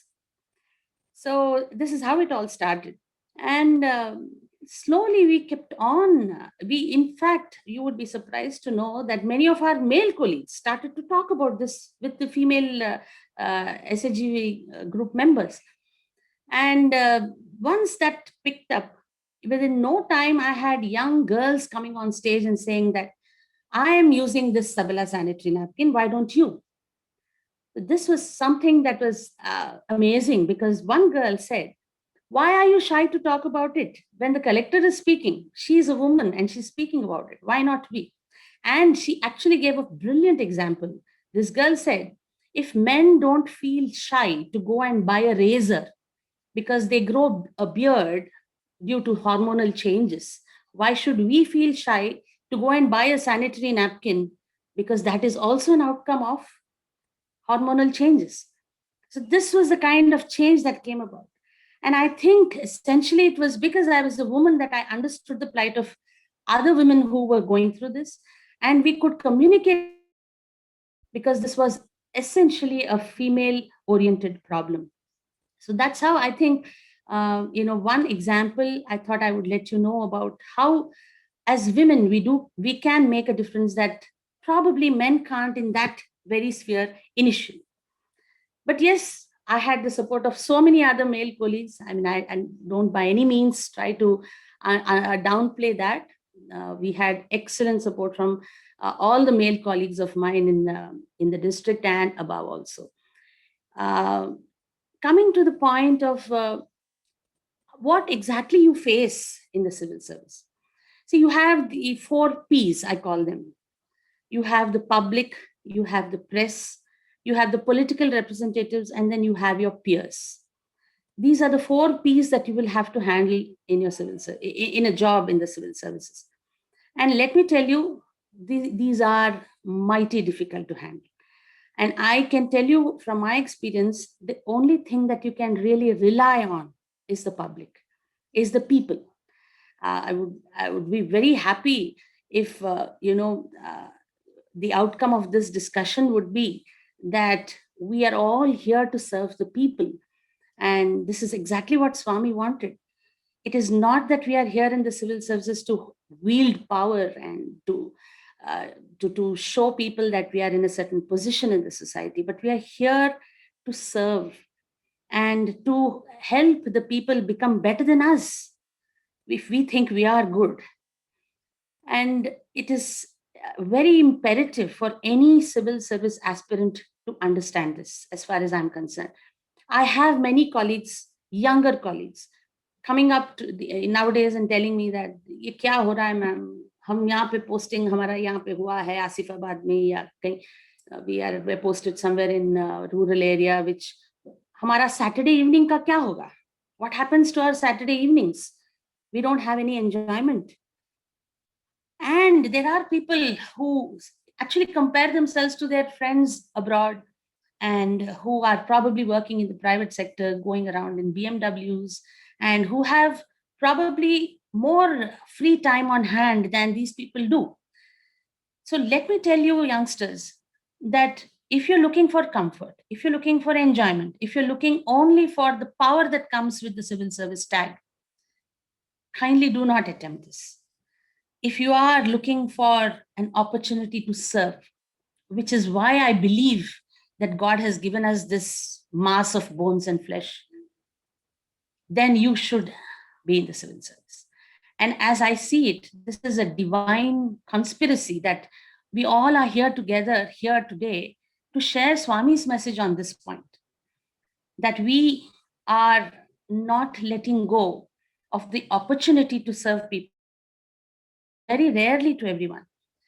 You would all know that, we have seen people, yogis, doing penance in Himalayas and trying to attain moksha, liberation. Let me tell you, every day in the civil service is a penance. And when you work it through with the grace of God, with the grace of Swami, it becomes a liberation in itself. It becomes a spiritual elevation in itself, which is why I believe that Swami was very close to IAS officers. A lot of people used to say that why is it that Swami is surrounded by the powerful people, IAS officers, businessmen, big lawyers and people who are essentially in the elitist circle. But I can tell you this, it is because these people crave every day, every moment for His grace to be able to execute their work, to be able to do their job well, and to be able to do it so with the grace of Swami, which is why he's surrounded by those people. And Swami knows that these are the instruments that he needs to use to be able to give a shape to his mission, to ensure that his mission is implemented, which is why I think you all are here today aspiring to be civil servants. And I am so happy to see you people here, and not the kind of youngsters who today would start, talking ill about this country when they have a small opportunity to go abroad. I have seen many such youngsters who go abroad and then come back to India and say, oh, this country stinks. And it starts from the airport. They say that the moment, you've entered India when you can, smell the stinking toilets. And I think, let me tell you, the Swachh Bharat mission, if there is one, I think it has to be Swachh in terms of not just physical cleanliness, but our own spiritual cleanliness. If we are not wedded to the thought of public service, to the thought of serving the people, then I think we don't deserve to be here. We can as well pursue what you want. You can buy your gold, you can buy your your fleet of cars if you are in the software industry or elsewhere. But this is not the place if that is what you would like. Coming to the point of the three P's that I was talking, 4 P's that I was talking about. How do you counter these 4 P's? What are the qualities you require to be able to handle these 4 P's? I have 4 T's for you to handle the 4 P's. And these 4 T's are tact, trust, and truthfulness. And truthfulness, I cannot say anything more than what Nimish Pandya garu said initially. He said that it is what unity of thought, action, and deed. That exactly is what truthfulness is all about. If you believe in something, it has to be seen in your action, in your job, in your life, in your everyday activity.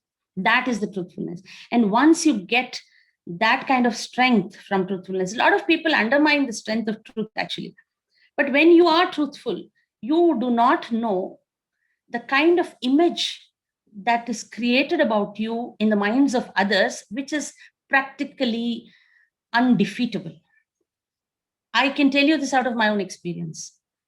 I don't want to get into the details of this, but then I had many issues with many politicians, but I emerged victorious only because I was talking the truth and nothing else. And to look at the issue of tenacity out of the 4 T's, like like Gopi Krishna had already explained during the intro session, we had made Peddapalli the first open drain free district in the country. As you all know, in front of houses in the villages, you have a beautiful drain running, stinking, and all the house dust and the disposables go into that drain. And the Sarpanch is supposed to clean it all up. And the Sarpanch spends something like about 3 lakhs per month to clean up all these drains. Otherwise, they get clogged and they become breeding grounds for mosquitoes and also several other diseases. You would see pigs actually with their families, little pigs, medium-sized pigs, big-sized pigs, actually rolling in these drains in front of the houses. Now, this is what rural India looks like, but we wanted to change it. And how did we do that? We decided that we will have every single house to have an individual household soak pit, as it is called. This is under the NREGS, the National Rural Employment Guarantee Scheme, where the the beneficiaries actually paid money in the form of labor to do this work. And it was a simple cost of just about 4,500 rupees. And it consists of a small soak pit, which is again layered with sand and stones. It's a very simple kind of a structure that is constructed. But what essentially happens is all the grey water in the house goes into the drain, I'm sorry, into the soak pit, and there's nothing in the open drain. It is completely free of all the dirty water. So what happens is that all the water that goes into this soak pit helps in making the environment free of any grey water, dirty water, black water, whatever you may call it, drainage water, anything, even including the bathroom water, including the kitchen water, including of course, the toilet already has got a double soak pit. So that is anyhow taken care of. But the other water also goes straight into this. Now, to do this, we had something like a target of 1.5 lakh soak pits that had to be constructed. So I started this because at that point of time, we had a high incidence of dengue and chikungunya in the district. And this, I thought, would bring some kind of relief, and we started on this. But what happened was, I was completely dissuaded by my superiors from this. I was told that this is an exercise in futility, and this is not what the political bosses want. So, well, it wasn't properly understood in the first place. So that is probably why I was, given that kind of an input. And in fact, I was actually ticked off for having taken this project up when there were so many other important things to do. While I did not in any case give lesser importance to the other important tasks that were assigned, this was one of my major agenda points for my people in the field. And I decided that though I was ticked off for it, I am going to take this forward because I believed that this is going to help the women, help the people of the district by reducing the incidence of mosquitoes and hence dengue and chikungunya, due to which we had many deaths actually. So when this started, by the time I was ticked off, I had finished 50% of it. So after getting ticked off, I completed the remaining 50% of it. And the results were there for everyone to see. That year, there was a 65% reduction in the incidence of dengue and chikungunya. And we had absolutely no deaths that particular year. So it was evidently attributable to the fact that we had ensured that Peddapalli became an open drain-free district. And this was recognized by the government of India. And there were people coming down and seeing our work. And ultimately, with God's grace, with Swami's grace, it resulted in our district being declared the cleanest district in the entire country.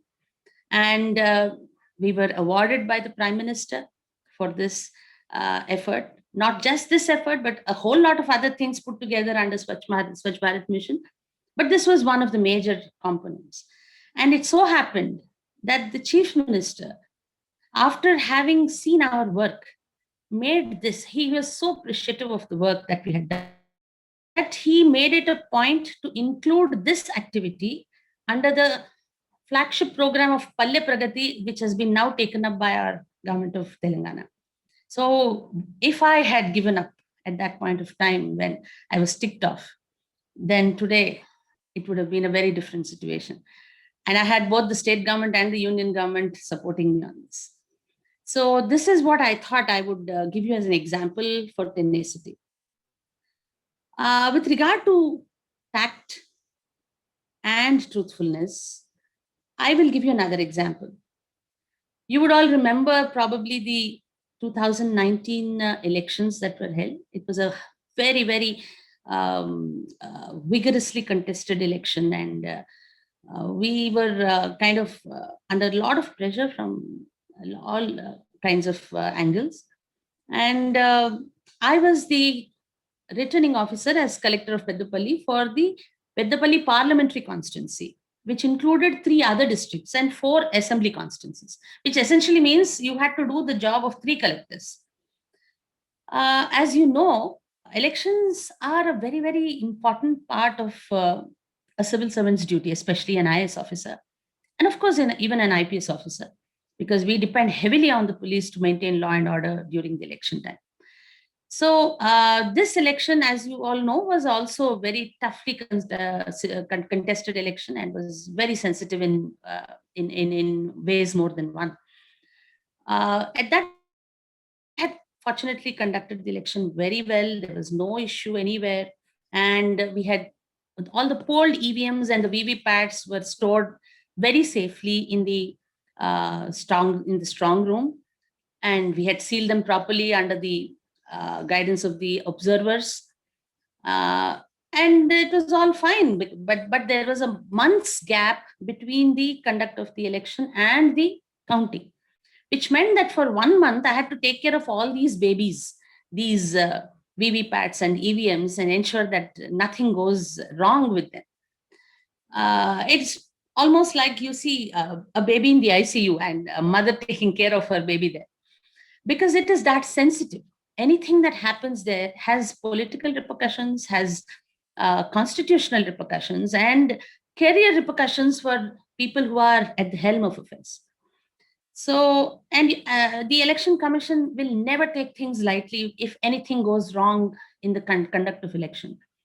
And yes, we were very happy that we conducted the election well. But then one day I had gone to the temple of Swami in Peddapalli. I normally make it a point to go to, in whichever district I've been posted, I make it a point to go to the temple of Swami in that area.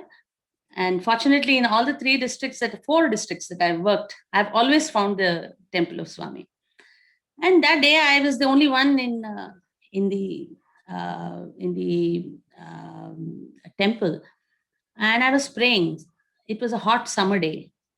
There was absolutely not a leaf that moved, but suddenly, Swami's calendar in the temple, just beside the altar, started to swing.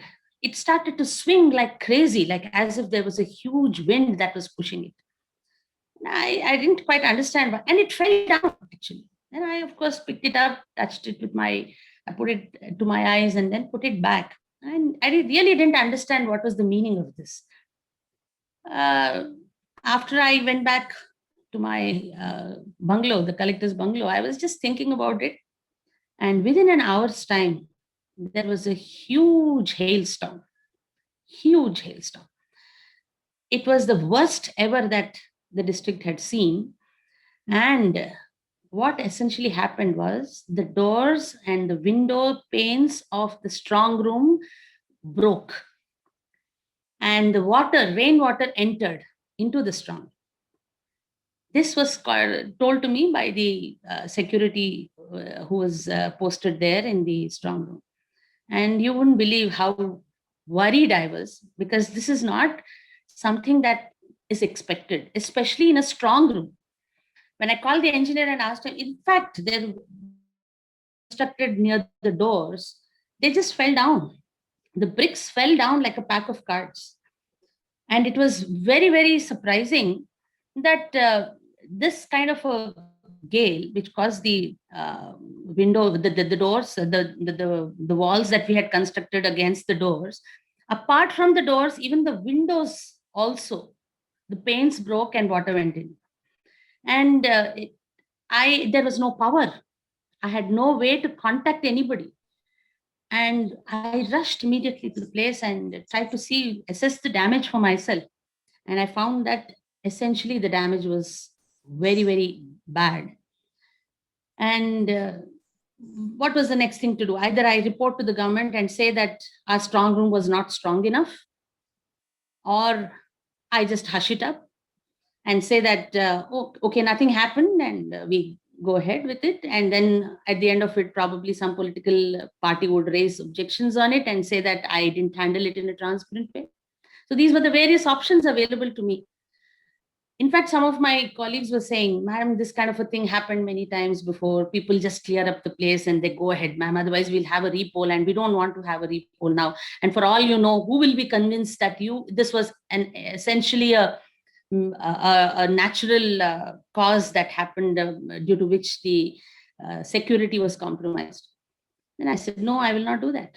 I will essentially report this to the commission. And I will call all the candidates, show them the footage, the CCTV footage, explain to them that this was not an attempt at compromising the security. It was a natural thing that happened. Let it be. If someone tries to politicize it and make an issue out of it, let us see what happens. I did that. In the middle of the night, I called all the contesting candidates, made them stand there, explained everything to them, showed them the CCTV footage. And then I told them, now you know what happened. Now let us see whether there is any damage. And if so, what is to be done? So someone put a ladder up to the 3rd floor and went in and examined what was the damage like. And wonder of wonders, all the water that had gone into the strong room did not touch a single EVM, did not touch a single VVPAT. And it was all perfectly okay. So which essentially meant that we did not have to have a repoll if the candidates were convinced that there was no compromise of security. So this I could manage only. In fact, the candidates were telling us that, ma'am, what do you want me to do here? We are fully convinced that this was, you will never try to favor any party and that you are completely transparent. We will go. You can just carry on with the repair work. I said, no, I need you all to be here.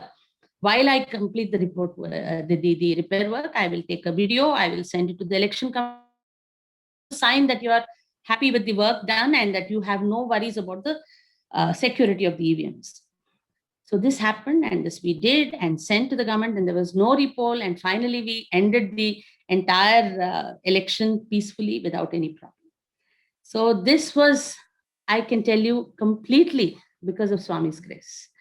Had I not stuck to the principle of truthfulness, had I not been warned by him in his own way that there is going to be something that you have to look out for, probably I would not have been able to handle it the way we did. And if I had made one wrong step in handling this, it would have been the end of my career, because getting hounded by the election commission is the worst thing to happen to any IAS officer. So these are some of the stories that I have to say. Many more. I can see Gopi Garu trying to tell me that I'm kind of exceeding my time limit. But let me tell you one last point. I'm not here to tell you that I've done great things. There are people here who have done wonderful things, fantastic things. And I believe very firmly that every single day, Swami holds me by my hand, holds me by my finger and walks me through my life. And this is probably why I find satisfaction every day in whatever little things I do. I may not change the world, but wherever I have made that little change, it is entirely because he did it through me. And he made me a part of his mission, which I hope will be the case with every single one of you here. And more importantly, there is this shloka in Bhajagovindam, Ma kuru dhanajana yavvana garvam, harati nimesha kala sarvam. So when you have a youth, when you have a situation which is essentially going to end, and you have a body that is a means to make your life permanent through your good deeds, why not? Why should we not do it? If there is anything that we can do to use this body for spiritual elevation, that is through the civil service, because you are in the service of people every single day. And that is why I want that all of you should, with Swami's grace, get into the civil service. And before I go, I would like you to also have a look at this book. This is a book called Method in Madness. This is a book by Parameshwaran Iyer Garu. He was Secretary, Ministry of Drinking Water and Sanitation, a very illustrious person.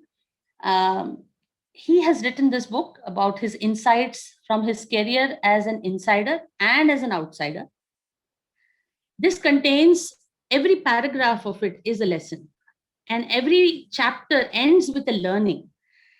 I would can purchase this from Amazon and go through it. It will be a great learning experience for each one of you.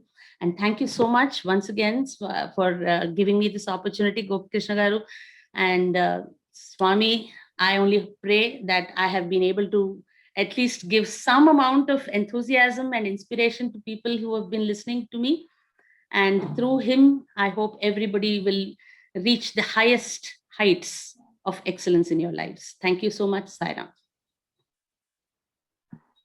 Thank you so much, Sri Devasena Garu. I already see that the organizing team has sent on the link, the name of the book there. Those of you who are interested can buy that book. I have close to about 30 to 40 messages that have already come to me, Devasena Garu, that we should have a longer session with you. I think this was a very short session, and the messages just thundering on my WhatsApp message there. So it was a great insight of how a woman can really play a wonderful role in the development of a society. By example, in fact, when Sri L.V. Subramanian Garu started off saying shining stars are here on this, and he was mentioning to Rodam Prabhakar Rao Garu and others, I see a shining star here already, and there are so many yet to come. I think Swami's decision of bringing into the civil services has been a divine decision, his sankalpa, and we are sure that we will have more sessions with you for this group. Thank you once again, and we now move forward with the next speaker. Mr. A.K. Khan is actually stuck with the Chief Minister. There is a cabinet meeting that has been called right now. I think Devasena Garu is also rushing off to the cabinet meeting right now. So I would be happy if Sri J. Krishna Kishore Garu can come on board, please. Can I request him to come on the camera?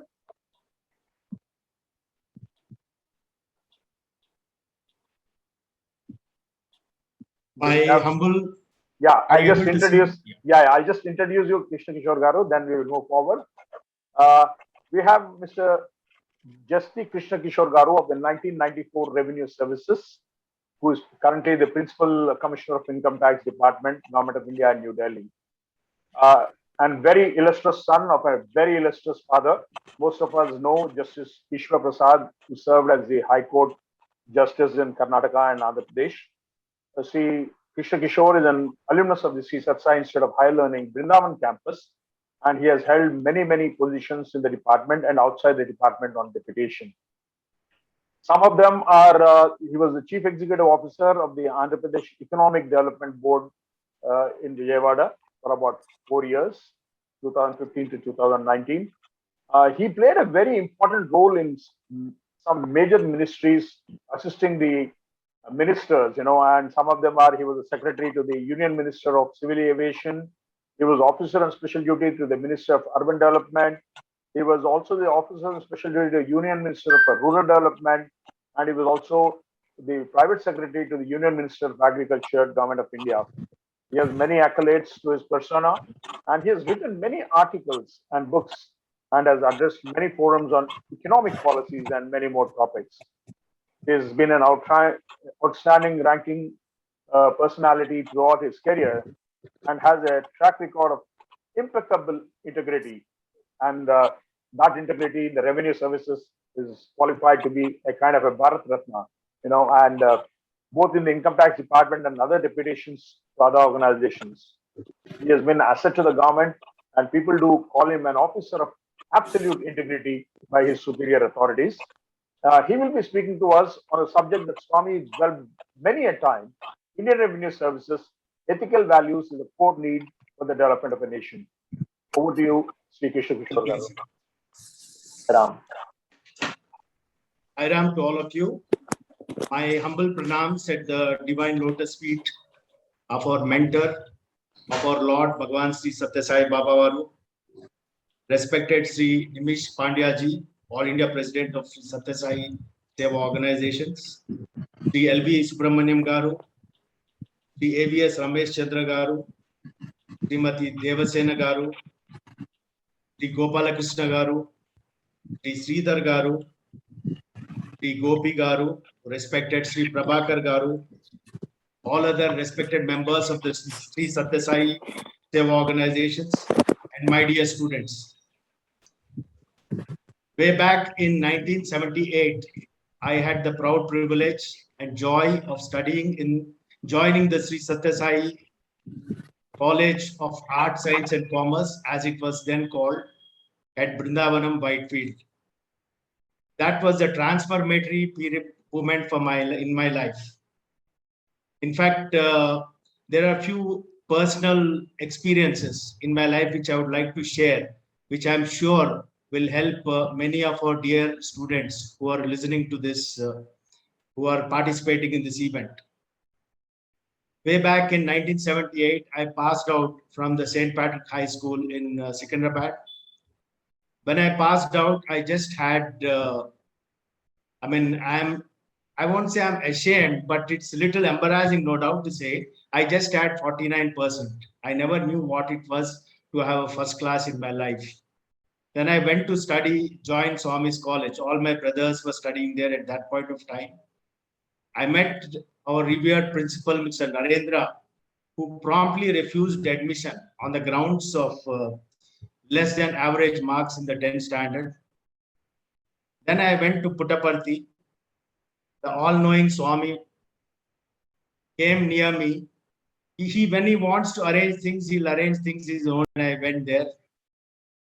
I sat right in the beginning, and Swami straight came to me. He asked me, "Why are you here?" I said, "Swami, I was not given admission in Vrindavan College." Then Swami said, "Don't worry, you go, you'll get your admission." Then whatever the means, I went back to Vrindavan. Then the principal gave me admission. And those 5 years I did my intermediate and graduation from there, completely transformed me. The beautiful environment of Vrindavan, the complete grace and blessings which Swami has showered on all of us played a major role. In fact, Swami always encouraged us to study well, to do our level best and attain the potential which all of us are gifted with. From a 49% in 10th standard, for the first time I got above 60% in my first PUC and second PUC. First BCom also I got above around 70%. Second year BCom, I don't know the reason why I got 58%. But then again, the values taught by Swami of hard work, never give up attitude, and strong faith in oneself propelled me to cancel my second year exam and rewrite. And I wrote both the second and third year together, and I got above 70%. Then from a 49% student, I ended up with 70% plus by Swami's grace and encouragement. And then on, I went to do my chartered accountancy. And there again, I failed twice. There was a subject called costing where I used to fail always. Then the third time also, I was on the verge of giving up. In the middle of the night, the next day morning was the exam. I got up. Then I found there was a photograph in my pocket, which I used to keep Swami's photograph. My grandmother gave it to me, but I never really bothered to read what was written under the photograph. But I don't know the reason why. That night I read, and it was written there, "I am with you wherever you are, guarding you, guiding you. March on, have no fear, Baba." And that was like an electric movement for me. It was middle of the night. Then I saw a message of Swami there, a message of blessing and self-confidence. And I went on that whole night. I studied. Next day morning, I wrote the costing exam. I got exactly the questions I studied after I read that photograph in the middle of the night. Then I went on to pass CA within 4 years time, 3.5 to 4 years, which was reasonably good in those days. Then afterwards, what to do? Then I was in a dilemma. Then I was thinking very loud, one of the days after passing my CA exam. Then there was a Sanatana Sardi in my father's house, I just opened the page. What I opened, exactly the words came. In that, Swami's discourse was there. Swami has mentioned there, instead of chartered accountancy, I would like my students to get into civil services. He said IAS, if you turn it, it is read as SAI. He said IAS, you serve society. In the same way, SAI also stands for love of and service to society. So I want my students to get into civil services. Again, as I said, Swami has his methods to reach out to his devotees and students and help them. That was another tremendous guidance for me.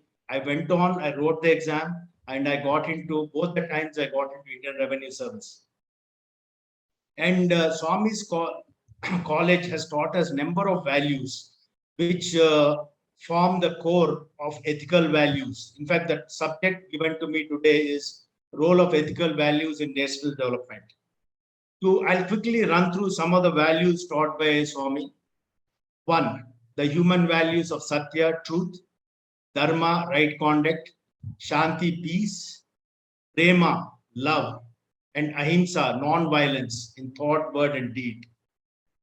Swami also taught us to eschew, to avoid the evil qualities of kama or desire, krodha or anger, lobha or attachment, lobha or greed, moha or attachment, and mada or ego and pride, and matsarya, jealousy.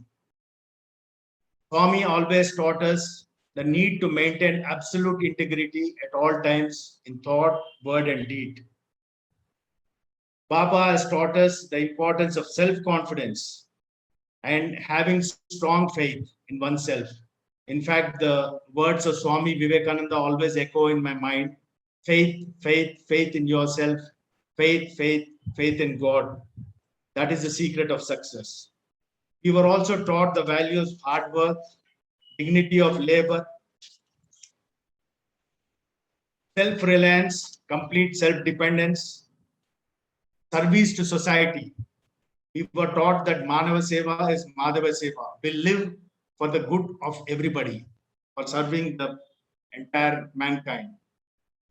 Fearlessness, complete absence of corruption, respect of law, obedience to rules and regulations, respect to fellow human beings, respect to all religions, love of environment, values of compassion, kindness, mutual trust, sharing and caring, attitude, empathy towards one and all. Development of these values are indeed, as Nimish Pandya ji said right in the beginning, are the basis of a good character, which is needed for every citizen of our great country. These values are in fact the basis for attaining the constitutional goals of liberty, equality, justice, and fraternity. Talking of good governance and national development, there are 9 major values which have been listed out at various forums. These include inclusiveness, participatory governance, transparent administration, accountability, responsiveness, effectiveness, efficiency, equity, and consensus-oriented development. The Government of India and various state governments have come out with various strategies to promote ethical values in public service. These include development of conduct and service rules for public servants, which they are expected to maintain at all times and follow. The citizens' charters, which are the rights of every citizen of this country.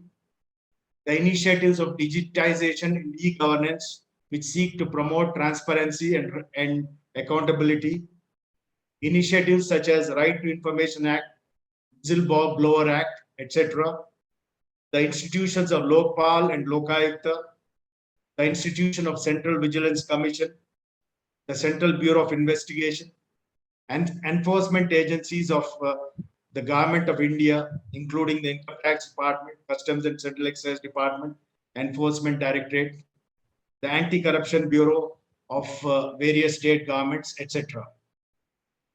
Apart from this, we have the grievance redressal machinery of Prime Minister's office and at various levels, right up to the grassroots levels.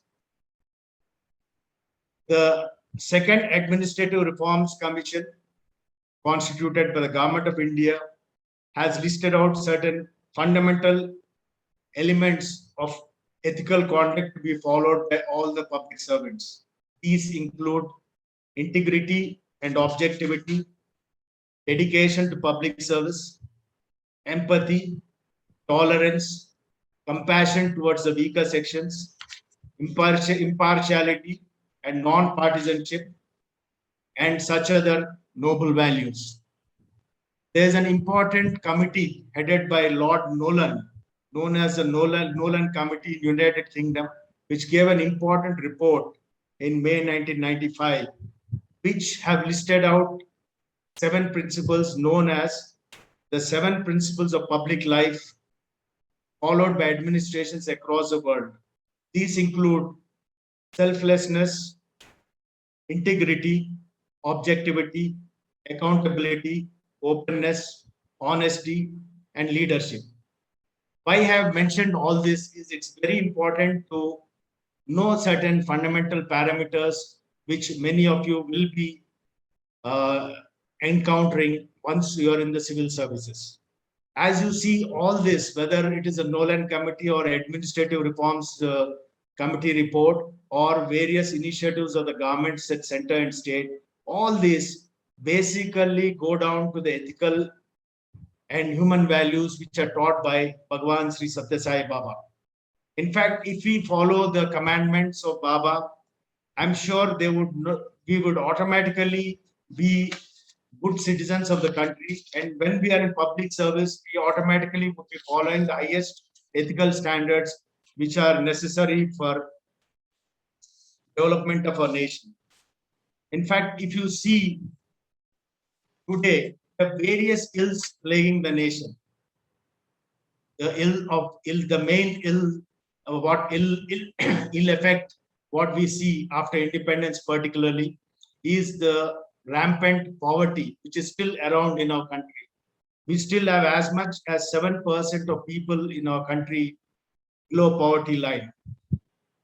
That is, nearly 84 million Indians are living without basic standards of food, clothing, and shelter. They're living in abject poverty and misery.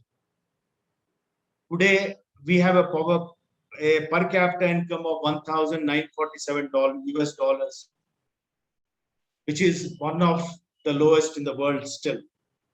In fact, it's embarrassing to state that Bangladesh is ahead of us with $2,227 US dollars.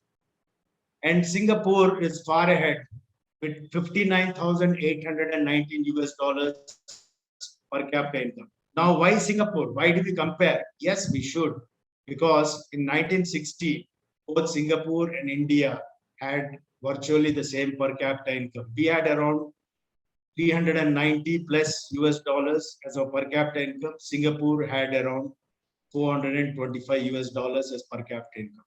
Now, why in 2021 we have 1,197 US dollars as per capita income and Singapore has 59,890 US dollars, nearly 30 times of us? How have they gone forward? Basically, it is the high ethical standards followed by Singapore.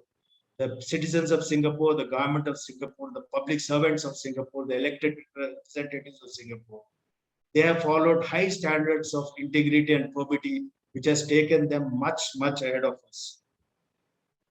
In fact, if we have to develop India as a nation, what is absolutely essential for all of us is to make India as a corruption-free country, as a country which maintains the highest standard of integrity and ethical values. There are several examples I can give. In fact, there were a few friends of mine who approached me and asked for the help in getting death certificates of the near and dear ones. I asked them, why do you need my help as a government servant to get a death certificate? They said that the local public servant is demanding money from them to give death certificate. What can be more shameful than this? That a person dies and his near and dear ones have to pay bribes even to get a death certificate in this country. It's not a matter of great shame for every one of us. Similarly, I have been going to Vrindavan with my parents right from 60s and 90s. I was born in 64, maybe around 5-6 years onwards, we started going. And if you see Bangalore, it used to be a paradise, full of greenery, beautiful trees, beautiful avenues. But today, if you see the same city is full of traffic jams, full of pollution, full of congestion. Now, what has made Bangalore from a paradise in 1970 to a nightmare in 2021? It is simple thing called corruption. It is whether it's the bureaucrats or the political elite. Unfortunately, they have resorted to unethical means. They ended up giving permission for very high-rise structures in places where the roads cannot take the capacity. And they ended up creating a city which is extremely congested and difficult to live in. Same thing is happening in Hyderabad, same thing is happening across India. Why I am saying all this is, every one of you, once you get into the government service, you must remember that integrity plays a very, very major role in giving a high standard of life and a good quality of life to the citizens. Another thing is, we have a very great opportunity as far as India is concerned. If you ask me, I'm extremely optimistic on India. Today, we are the world's youngest population. Nearly 30 crore Indians are below 20 years of age. And these young population, if they can... Sharvaru, we lost your camera. We lost your camera. I think the camera is shut off.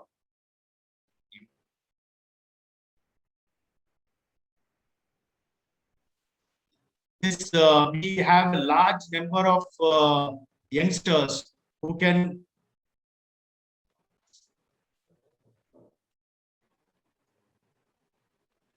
Are you able to hear me? We are able to hear you, but your camera is not working. Okay, I'll try it again. No problem. Otherwise, you can go. Okay, I'll continue with maybe the internet is a bit unstable. Sure. No problem. So we have the world's youngest population today, and it's a great opportunity for every one of us who would be getting into public service to take India on the path of development and making use the power of youth to galvanize India towards on the path of development, progress, and prosperity. We also today are not only the youngest population, but one of the populations with the highest knowledge, with the highest capabilities in the world. And especially post-pandemic today, we have a great opportunity to either replace China or take on other developed nations in the world and become the economic powerhouse of the world.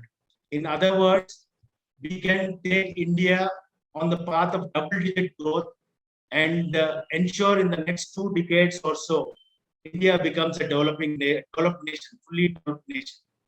So, my dear friends, I will not take more time from all of you. All that I want to say is, let us all commit towards ethical values, to promote ethical values in public life, and also completely dedicate ourselves towards development of our great nation and bring about progress and prosperity. And before I conclude,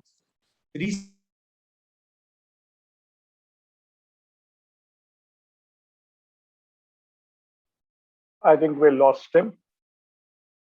We'll just wait for a minute. Maybe he'll log in back.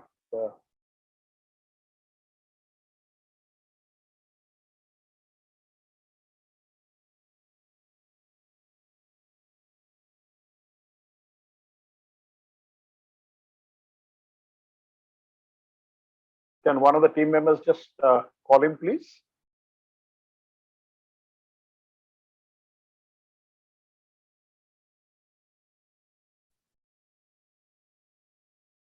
Yes, ma'am.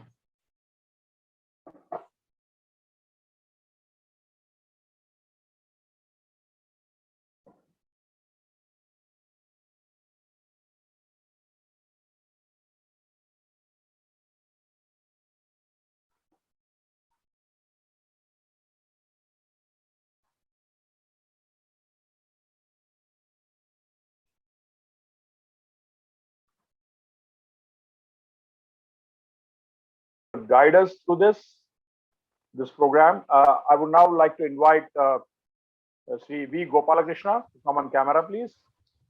Uncle, he's back. Krishna Kishore sir is back. Is he there? I don't see him now. He just joined. He's just joining in. Yeah. So Kishore garu.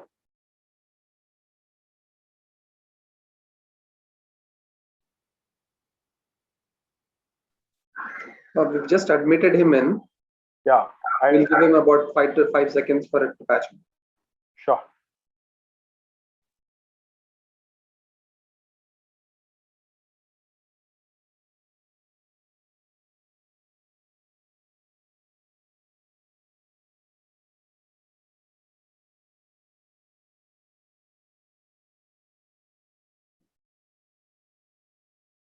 In the meantime, can you have spotlight on Mr. Gopalakrishna, please?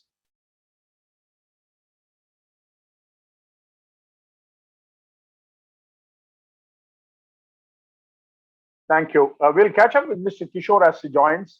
Maybe at the end of the session, we'll have a Q&A. So I have the privilege of introducing the next speaker, the final speaker before we have the Q&A sessions. V. Gopalakrishna, a very illustrious educationist of a very illustrious father. His father, Sri V.P. Ramarao Garu, was the former Chief Secretary of Andhra Pradesh. Sri Gopal, as we call him, is a very eminent academician with over 30 years of experience in the civil services arena.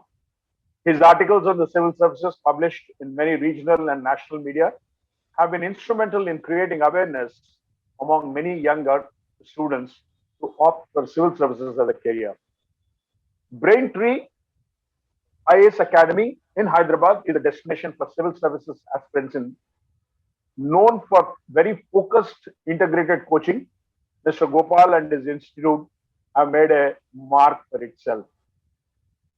Let me tell you that Mr. Gopal has mentored, coached, and handheld scores of civil servants who are serving the country in different states of India right now. Not taking much time, I would now call upon my friend and coach, Sri Gopal Krishna, to advise our participants as to how to approach and crack this exam called civil services. Over to you, Mr. Gopal. Sairam, thank you, Gopi. Sairam, everybody. Let me directly go on to the examination. You've heard people in the service. Now I'm sure you're motivated to. Can the host enable sharing, please?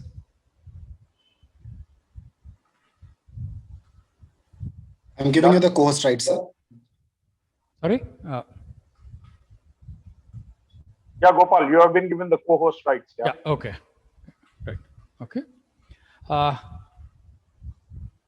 Is the slide on, please? Yes. Yes, sir. Right. Fine. Now you have, I am audible? Am I audible? Yes, absolutely. Yeah, fine. Great. Now you've heard a lot of people who've excelled in the services. Just to clarify, I'm starting my presentation with what are the services to which you're writing this exam for. Now, basically, there would be about 20 to 22 services depending on the vacancies. Some of the top services you have on this slide. The first 5 are highlighted. The reason being these are the things that which people prefer. And then they go on to other services. All the services carry equal weightage with regard to whatever facilities that you get from the government. But the top 5 have direct bearing with the people. More so the top number 1 and number 3 are directly in touch with people. And that is where they get this respect, satisfaction, etc. from. Here I would like to make a point that when we write this exam, all of us aim only for the top services. The reason being that one of the main reasons why people should write this exam is, the kind of satisfaction that you get. And you get greater satisfaction when you are there in the top services.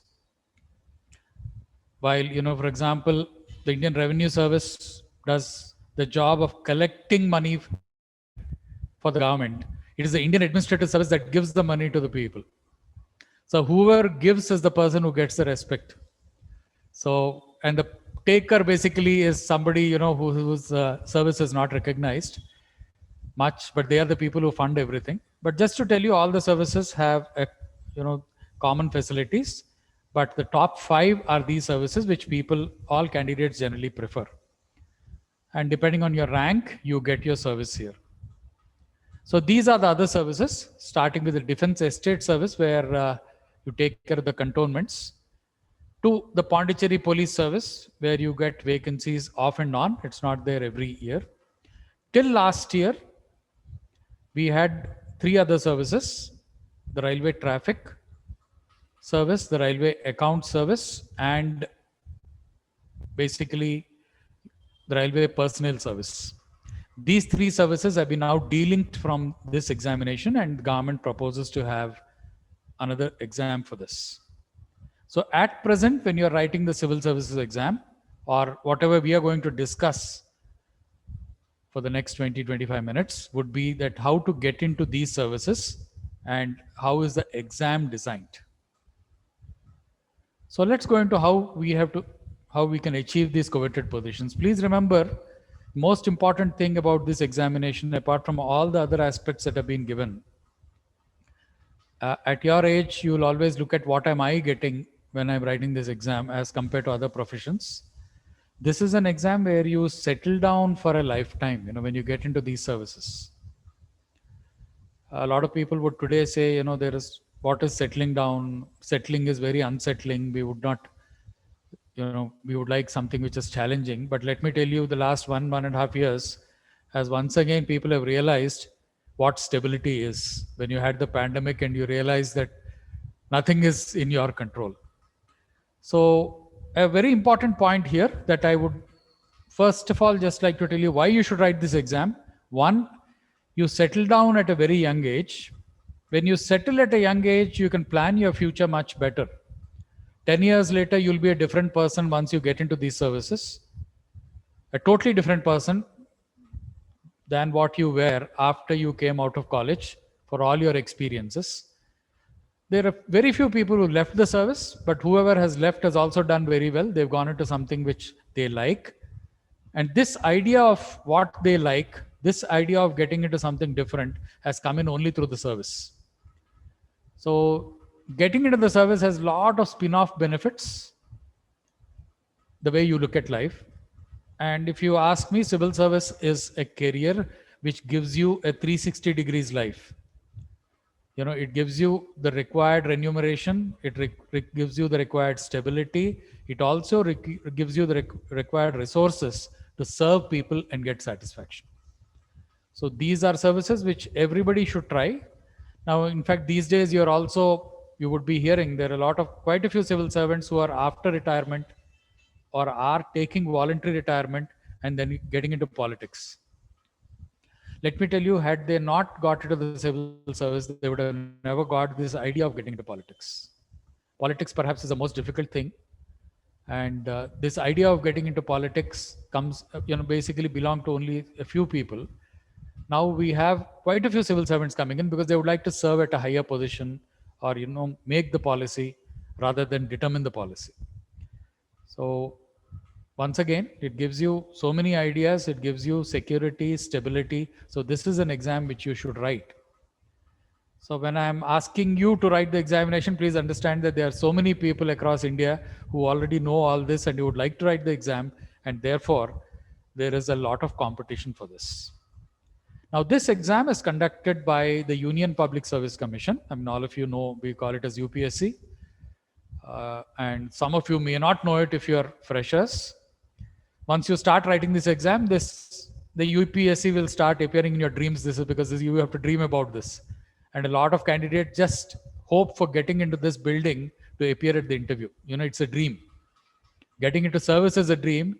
Entering this building for an interview is another dream that candidates have. I would say a legendary organization as far as India is concerned, supposed to be one of the pillars of our constitution. This examination is conducted by UPSC. UPSC is located at Delhi. Of course, the exam is held at different places. Now, the age qualifications for writing this examination, As usual, whatever applies to other areas in the government, there is reservation here for the economically weaker sections, which has been introduced about 2 years back. This comes from the general category. So we have reservations for general, which now account for about 40%. We have OBCs, which is about 27. SC and ST, we come to about 22 plus. EWS, economically weaker sections, has been introduced in the general category, and 10% of the general category vacancies are reserved for those who are there in the economically weaker sections. Now, economically weaker section here has a different definition, as much as OBC has certain criteria. So those of you who would like to find out, please go into the net, you'll get those details. In case you're not clear about it, after I finish my presentation, I'll give you my numbers. You can get in touch and then I'll clarify the position for you. Repeating once again, general category, the number of attempts that you can take at the examination is limited to 6. OBC, it is 9. For SC and ST, the government has said there'll be no ceiling on the number of attempts, but there is a maximum age limit of 35 here. And for EWS, it is basically 6 attempts as much as it is for the general category. So you will have to finish the examination before you touch this age or finish your attempts.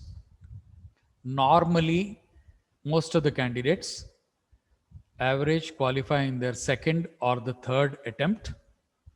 There are a lot of others who also done it later because circumstances did not favor them. But if everything favors you, you should be there in the second or third. Now you will ask me why not first. I think I'll answer that question as we go on, please. This is the scheme of exam that we have. The preliminary, that is the first step, which is 400 marks. Now this examination is qualifying, basically an exam for filtering candidates, because the number of candidates who aspire for the services and who appear at the exam is very, very high. They have to be filtered. And once you qualify at the preliminary, you have to write the main examination. Marks scored by you in the preliminary are not added to the main.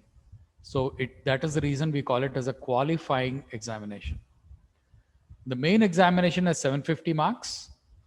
Marks, if you qualify there, I mean, there is a certain number of people who are qualified from the main to the interview. If you qualify in the main, then you go to the interview. Marks scored by you in the main are added to the interview, and then the final result comes in. The top 700 candidates would be basically allotted the services. Or to use the legal term, we say they would be certified for appointment to the government by the UPSC. Now, this is scary if you look at the competition. Preliminary, the number of people who apply is 10 lakh. Now, why do so many people apply? Basically, any graduate can apply. The fee for the examination, being a government examination, is very minimal. Hence, every graduate applies for the examination. But again, not more than 48% of them would actually appear at the preliminary examination. So your competition at the preliminary, if you're looking at sheer numbers, quantitatively is 5 lakh. Qualitatively, I would say about 1.5 lakh would be really serious. So I don't think there's anything to worry about, that there's too much of competition. But yes, from let's say 5 lakh aspirants, only about 10,000 people would be qualified for the main. That number is bound to go up or come down depending on the number of vacancies.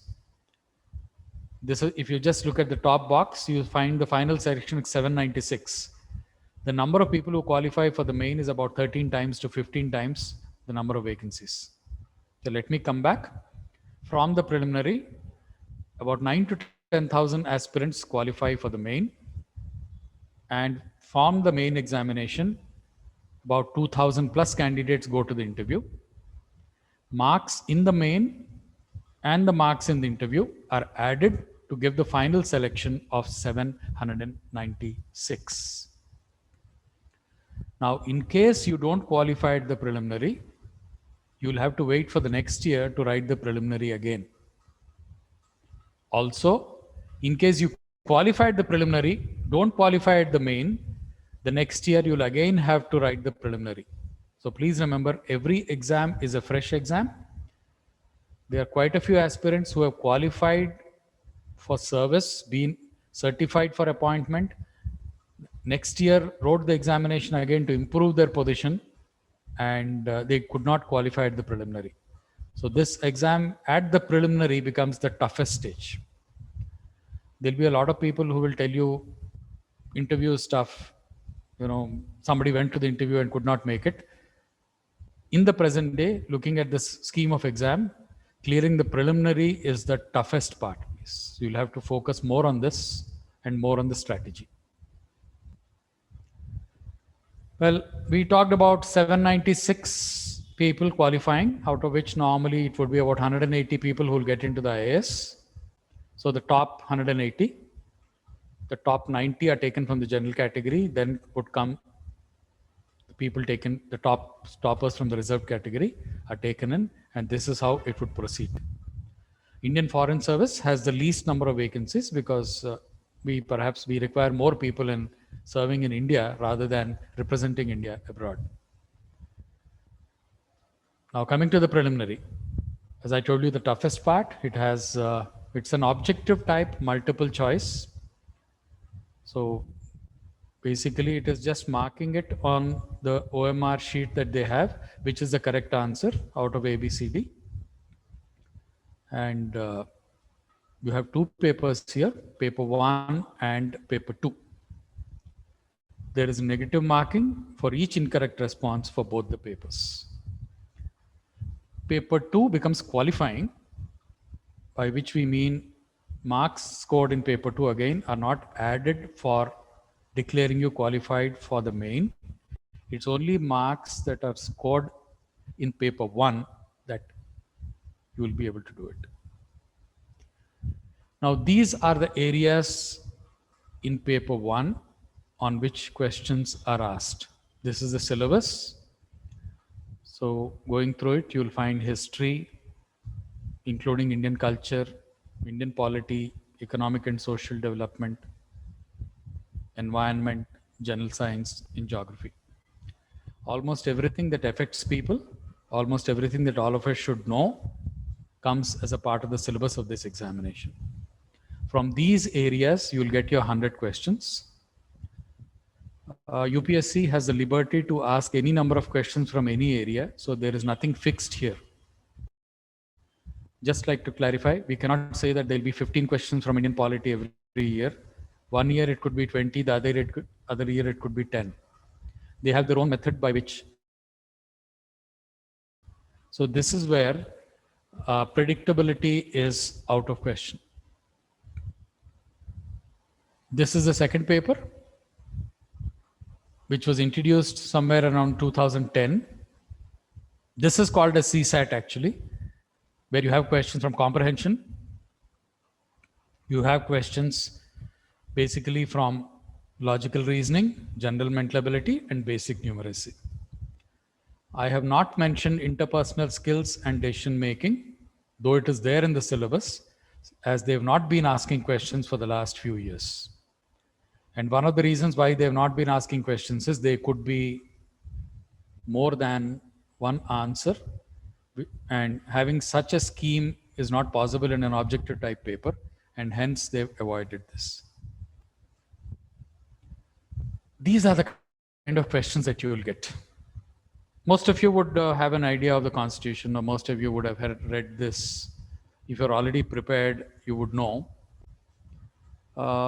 When we look at an objective type paper, we normally think there'll be one question, there'll be 4 answers, and you will be able to answer it easily by guessing. It's not possible. Just look at this question. Unless you know the entire thing. Now look at statement 1. It says the executive power of the Union is vested in the Prime Minister. Constitution actually says executive power of the Union is vested in the President. Second statement is also wrong. So unless you know both, you'll not be able to answer. That is where you require comprehensive study. Quite simple, but at the same time, you can't say I'll read only certain aspects, I won't read the others. You'll have to go through everything given in the syllabus. Sometimes you do get questions like this. These days, not many, but slightly twisted. Either you know or you don't know. You guess you could get less marks, you could get negative marks. Now, last year they had questions like this, which perhaps very, very few people would have read it, not from the usual books that are prescribed. And just look at it again, it's 1 and 2, 1, 2 and 3. So one method of perhaps passing the exam would be to don't answer these kind of questions. If you know, it's fine. If you don't know, don't guess.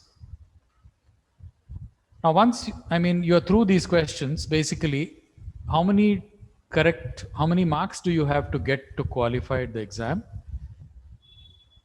In general, cutoff changes according to how tough the paper is. If the paper is easy, the cutoff mark goes up. Like you see in the year 2016, the cutoff went up to 116. Okay. And if you see in the year 2019, it is at 98. So it all depends on how tough the paper is. And some of you might say 98 out of 200 is a very less score. But let me tell you, it is really difficult to score those kind of marks because of the nature of the questions. As on today, the papers are being set with the idea of rejecting students rather than selecting them. We will not debate on whether it's the right thing to do, but if in case somebody wants to, in case you are asked to set a paper in which you expect about 5 lakh people to appear, and you have to bring it down to 9,000, how would you set the paper? You'll set the paper in such a way that, people would perhaps make a mistake, people would not know, so that it makes it easy for you. And that is how the questions are set. None of the questions, I repeat, none of the questions usually come from the prescribed texts. They are taken from different books. They require a lot of reading and also presence of mind when you are appearing at the examination.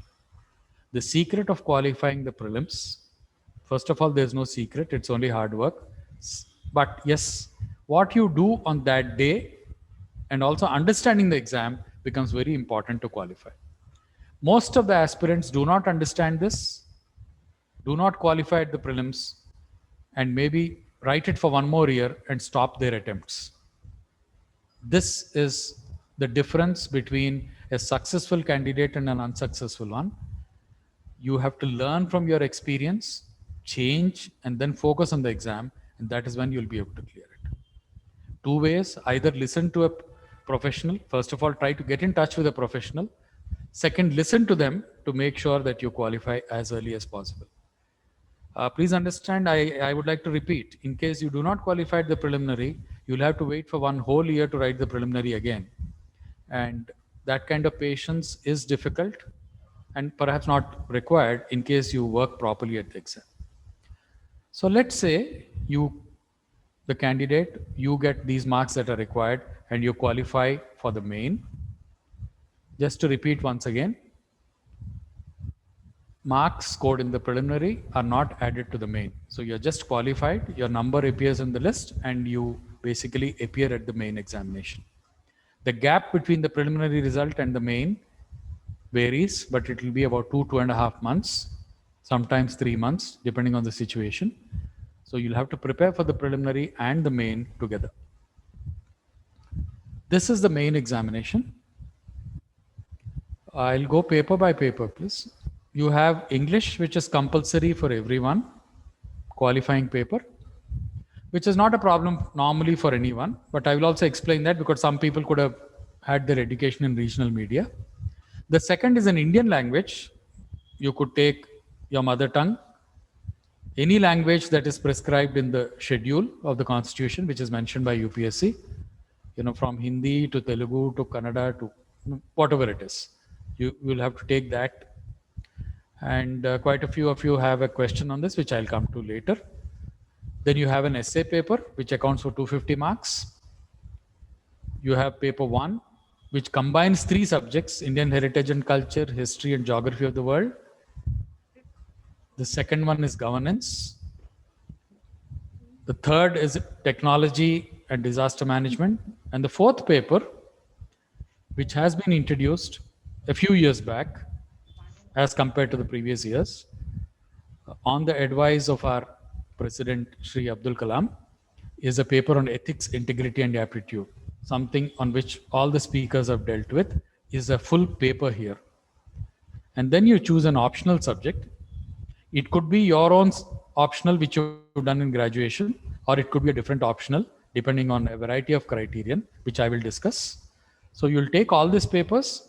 It is a written examination, descriptive type, which you have to write. Each paper lasts for about 3 hours, and the marks scored by you in all the papers are combined, and then you qualify at the exam.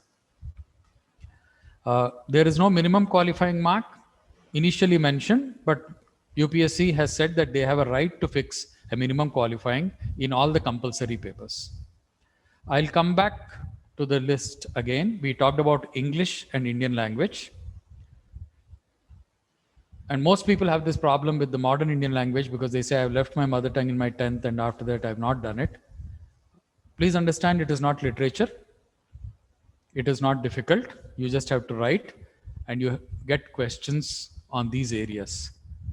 There'll be a comprehension, there's a précis writing, there is translation from that subject to English, and there's a short essay.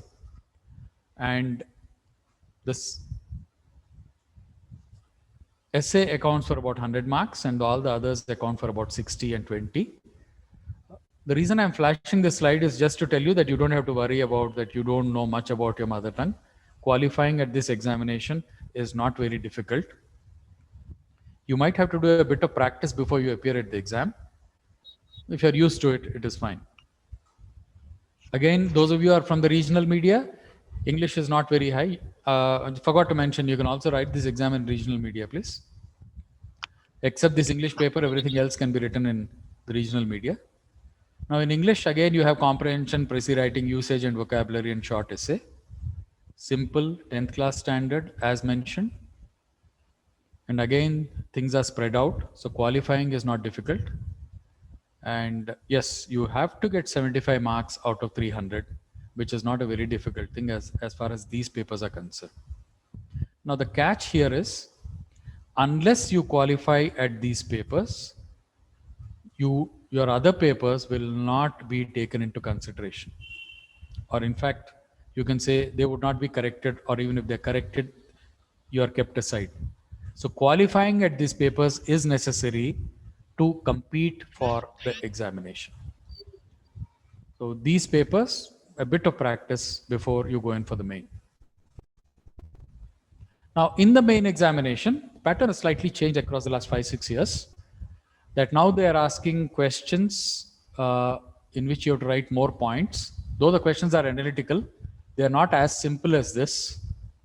I'm taking this example purely to tell you how many points you can get for a single question. Now this is a 20-mark question that comes, let's say, would be given to you. And it would have about 20 points. So in case you write all the 20 points, you get all your 20 marks. Now, for example, for this question, when we talk of ecological impact, upstream, we have 12 points. Okay. See, each point is different from the other. When you are asked to answer this question, normally we take 1 point and give we repeat the same point 2 to 3 in 2 to 3 different ways. You won't get marks for that. It has to be different. So upstream, it has 12 and downstream, it has 8. If you want your 20 out of 20, you'll have to write all the 20. No student is ever able to do all this. Perhaps the maximum that somebody can do is about 10. And the average marks that somebody would score in this kind of a question would be 7 to 8. So the basic technique of the exam is to appear at all the questions, write all the questions, rather than focus only on one question. Coming to the general essay, these were the type of questions which come in the general studies 4 papers, please 3 papers, general studies paper 1, paper 2 and paper 3. I'll go through some of the questions later. Coming to the first paper, essay, which had 250 marks. You are given this kind of a statement and you are asked to write. One statement is basically like the first one, which I'm sure a lot of you would be aware, would be able to write. This is what we read. This is what we are supposed to read also. Normally taken from a philosopher, normally taken from somebody known. So after we finish, you can just Google and check where it has been taken from and who has given this statement. You also get another essay on neglect of primary health care, like something which is current affairs. You'll have to write both of them, please. It is for 250 marks. There are 2 sections. You have to pick one from each section, and then you have to write it in 1200 words within 3 hours. Repeating, essay has 2 topics, 2 sections. Each section you'll have a choice from 4. You pick up one and you appear at the essay. Normally you have to finish it within 1200 words, and then you pick up the second one, which is from current affairs. Nobody counts the number of words that you've written. The logic is that if you write more number of words, you lose out on time and you lose out on marks, as you'll not be able to proceed to the next area. Now, when you come to GS paper 1, you get questions like this. Safeguarding Indian heritage is the need of the moment. Spirit of love and tolerance is not only an interesting feature of Indian society, but plays an important part. Notice that all these questions would require a lot of general reading. It is not that you go in for a coaching center. It is not that somebody will dictate the answers to you and you'll be able to do that. They make sure that when they set the paper, in fact, they have directions towards this, that coaching should not enable anyone to directly pass the exam, and they actually have to test what the student has. They have to test the mettle of the student, they have to test his hard work, they have to test his patience, and hence these kind of questions come in. These kind of questions require a lot of reading, also practice in writing, so that you're able to complete 20 questions in 3 hours. So these were questions from paper 1, sample. These are questions from paper 2. Notice the first question is farmers organizations. So understand that we are talking about something connected to current affairs. Look at the second question, once again connected to what we are dealing with today. Third question, very important when we are dealing with India's international relations. So everything, some way or the other, would have a bearing on what has been happening. Now you should have that eye to pick up what perhaps could be asked and then prepare more on that. So what we say is that you need a bird's eye view. First of all, understand what is going on, and then also have what we call as a worm's eye view. By worm's eye view, we mean you walk down the whole thing, read everything properly so that you get an idea. These are questions that come out in paper 3, minimum support price. Notice most of the questions would talk about how we are able to deal with the problems that we have in our country, how we are basically able to deal with the underprivileged. Water is a problem, so we talk of river linking here. Cyber attacks is a potential problem. So again, do you know something about it is what has been asked. Now, all these questions, papers can perhaps be prepared for, but when it comes to the ethics paper, you do get questions like this, quotations from philosophers. And notice they have a tag which says, I mean, it's not just a quotation and you're not just asked to write. You're also asked to write what it means to you in the present context. This is where all the previous speakers, whatever they've spoken, would come in. They've spoken about their experiences. In fact, I would also urge you to read that book, which was suggested. where you'll get the experiences of different civil servants where they've gone through all this. Most of what the philosophers have said, a civil servant goes through that. Repeat, please note, it says, what does it mean to you? You are given marks for that, not just language, not just writing an essay the way you've written it in school. You also get case studies like this. Notice it's a very interesting thing. I'm just going through it just to tell you how interesting it is, that it says that a very close person, your classmate, whom you like, whom you've been with, comes unprepared for an exam and asks you to share your paper. What would you do? Now, in normal circumstances, perhaps we would, because it's a very close friend. But then how would you tackle this question is important. Now, you can't say you will share. You will not share. But then how will you react to this kind of a situation? While you stick to your ethics, you also stick to the law. So they would be asking these kind of questions. Half the paper is this. And it has questions like, if you were the district collector in this kind of a situation, what would you be doing? Now, again, we talked about the technique of passing the examination. These were the general studies papers.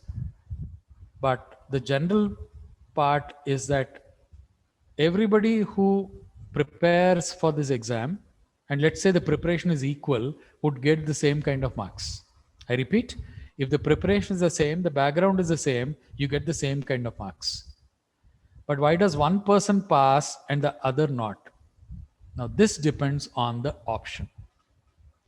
So you have to select the right kind of optional, because notice in the entire scheme of examination, while the general studies and the essay paper account for 250 marks each, and each paper has 3 different areas, sometimes 4 different areas, like we talk of one paper which has history, geography, society. So 3 different areas which you have to bring together. Optional is one subject, one integrated discipline, which gives you 500 marks. The reason I have this pie diagram is perhaps everybody gets the same kind of marks, slightly different, of course. But normally, if you ceteris paribus, if you expect everything being equal, we get the same kind of marks in general studies. The difference between a person who makes it and a person who doesn't make it is optional. So here you have to look at which is the kind of optional that you have to take, for which you have to take the right kind of advice and then choose. A lot of people have lost on the examination. And I would say the country has also lost a lot of good civil servants purely because of this, the student selected a wrong optional. Just to give you an example, what would happen if you choose an optional perhaps which is not scoring? I would not use the word wrong here. Maybe I'll take it back, but I will say an optional which is scoring and an optional which is not, which is the normal terminology that is used. Here is a student from a premier institution like the IIT who did opt for his own subject, electrical engineering, went up to the interview, but finally didn't make it. He perhaps wrote the exam again. Reaching up to the interview again took him about 2 attempts. 3rd attempt he went in. The 4th, maybe he wrote, didn't make it, and he left and he's gone into some other career.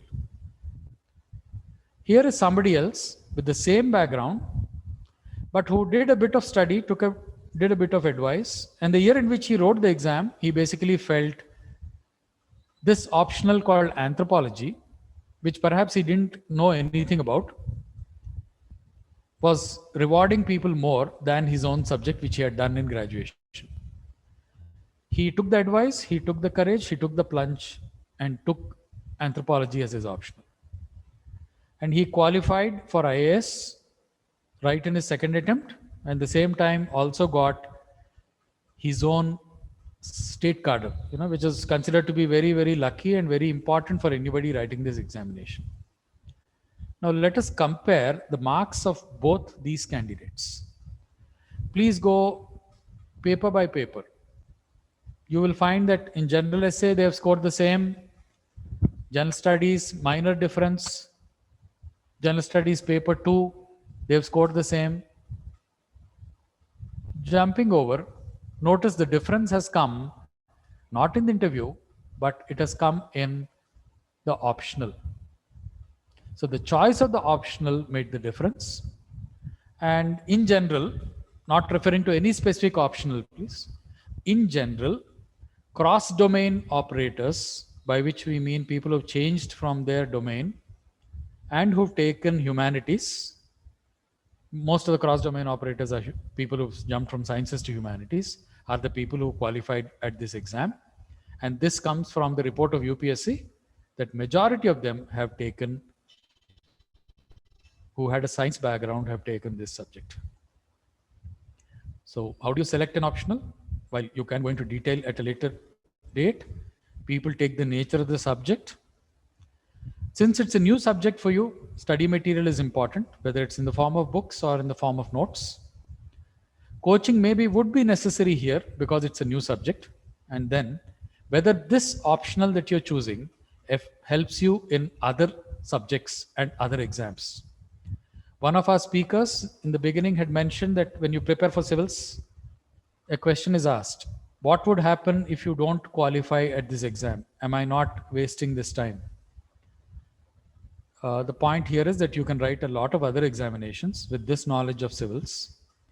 And here again comes the point of multiplier effect. If you take an optional, it can help you not only in general studies of the civil services, it will also help you write the other examinations.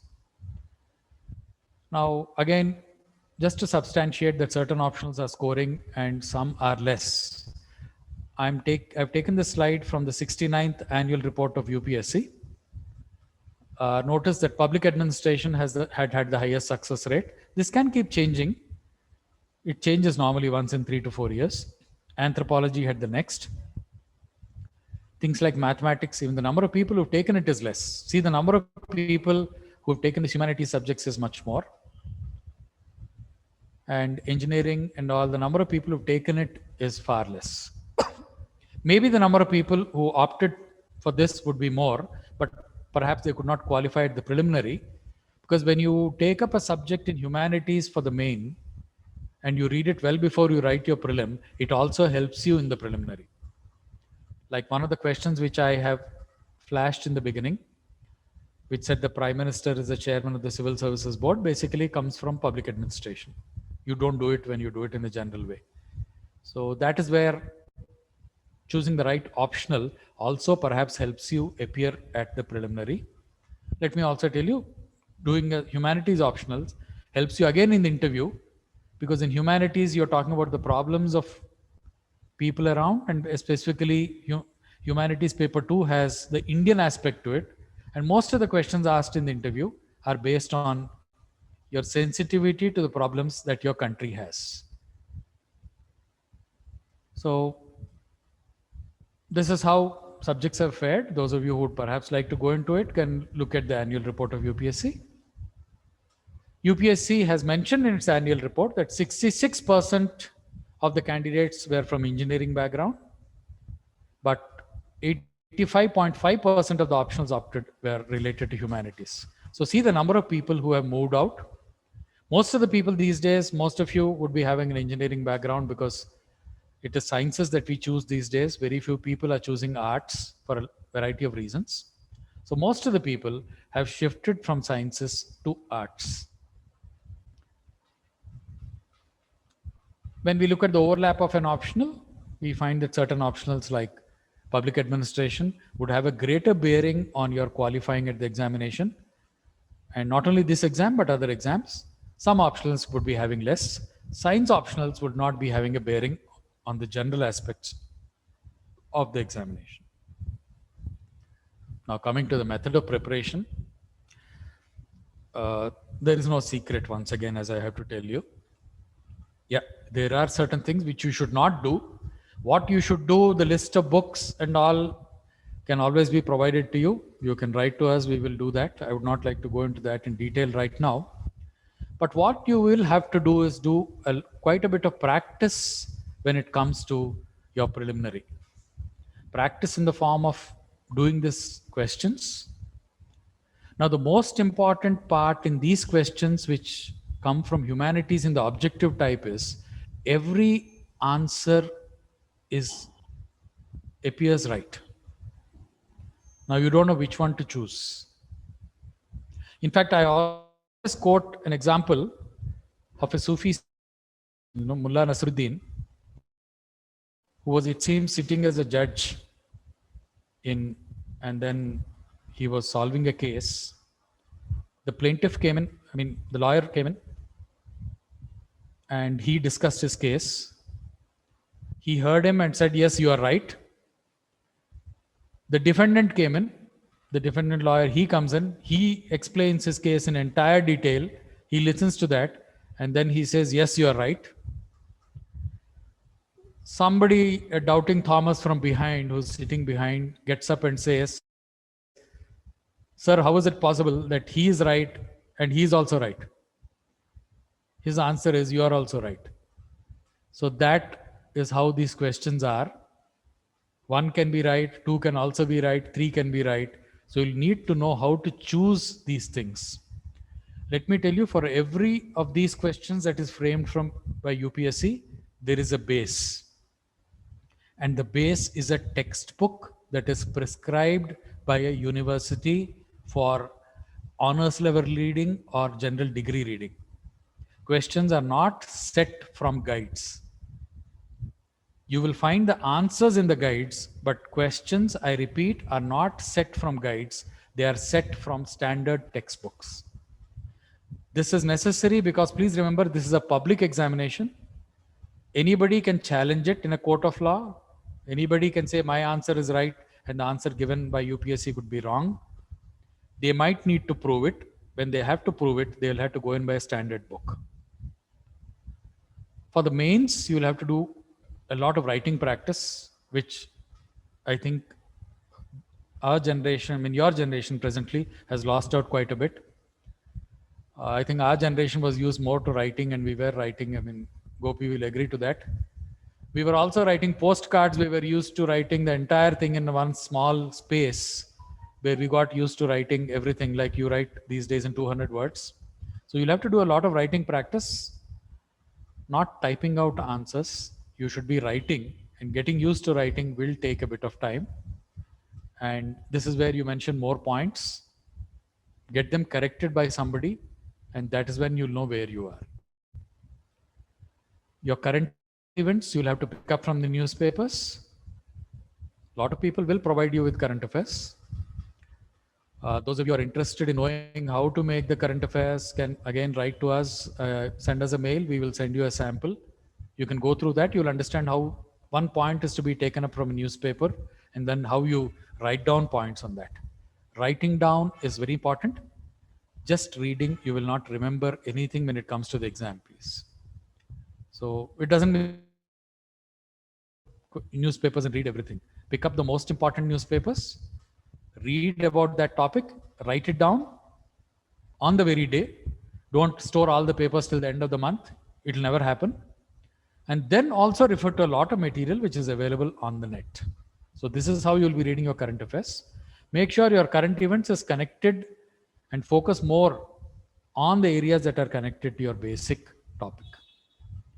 Then you do your comprehensive tests, the 2 hours tests, which you sit down, and then the mains tests again, without getting up from that place, try answering those tests.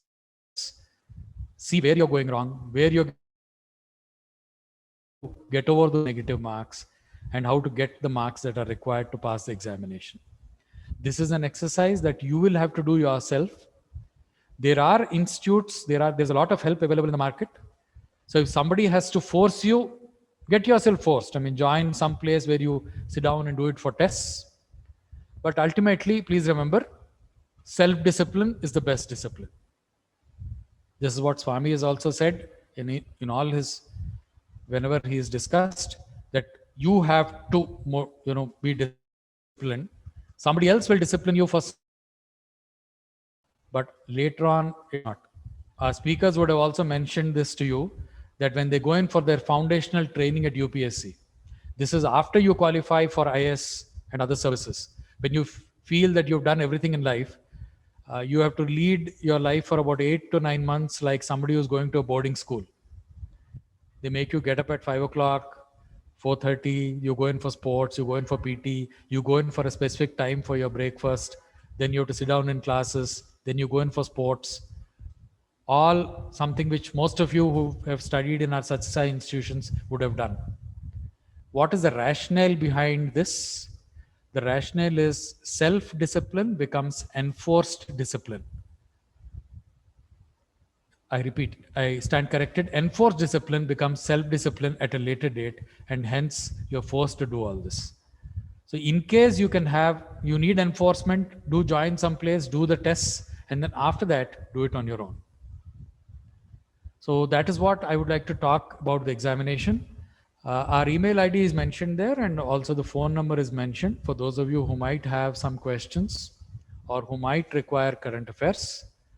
You can write to us, we'll send you a copy, and then you can go through that and get a better idea about the examination. In case the floor is open for questions, I am there, please. Can I hand over to the host?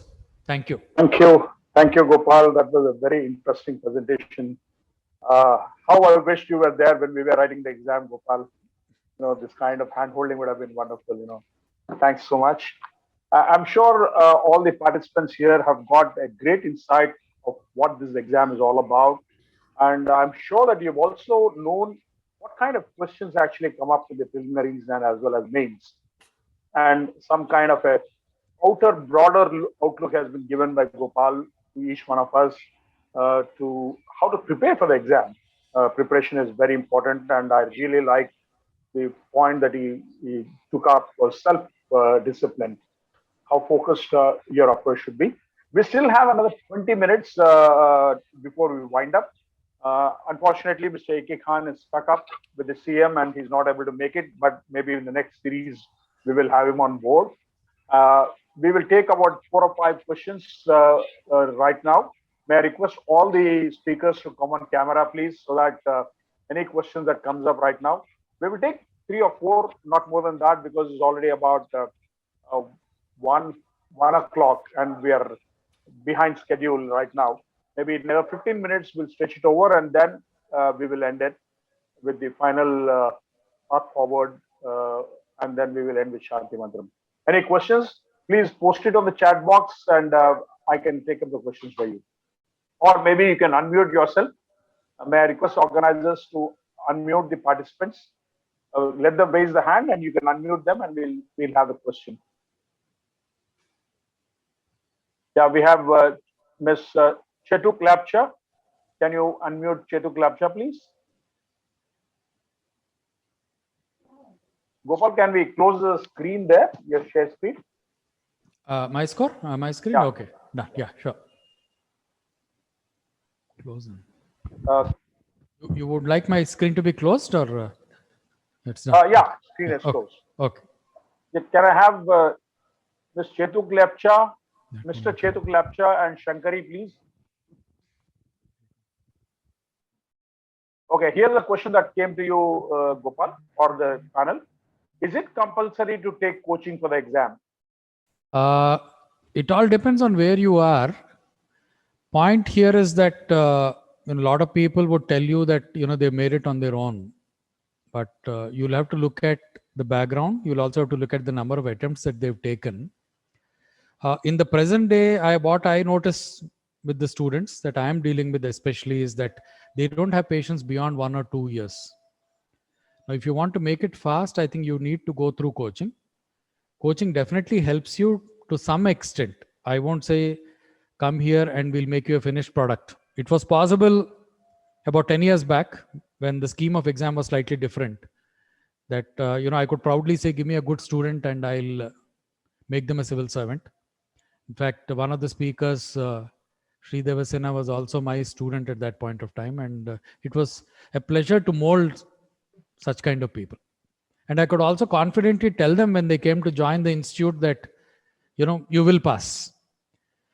Today, yes, I'm not able to tell students that. So this is where perhaps you can reduce the load on you, because there'll be social pressure if you sit down for 4 to 5 years. May not be easy. You might not get support from the family. And also the atmosphere is uncertain as the number of years increase. So to reduce this, perhaps you can go in for coaching. Coaching is expensive since you asked for it. So you can go in for bits and pieces depending on where you are, and spend the money that as an investment and spend it wisely, please. Okay, here's a question from Krishna Kumar. He says, could you please advise what are the newspapers that we normally should read for current affairs? We still read Hindu, and then maybe you can also go in for the Live Mint. Mint is slightly at a higher level, so maybe after you do your basics, you can go into it. Pick up the Hindu. Hindu is still followed by every aspirant who writes this examination. And you can also maybe look at Indian Express because it gives a slightly different view. But in the initial stages, please stick to one paper. Getting all the papers home but not being able to read them is a common problem which people have. You collect all the papers and then sell them again after 3 to 4 months. So please don't do that. There's somebody else who goes through all the papers and puts it on the net also. But I would like you to go through a printed version, please, as much as possible, because my feedback from the students is people retain more from print than from reading on the net.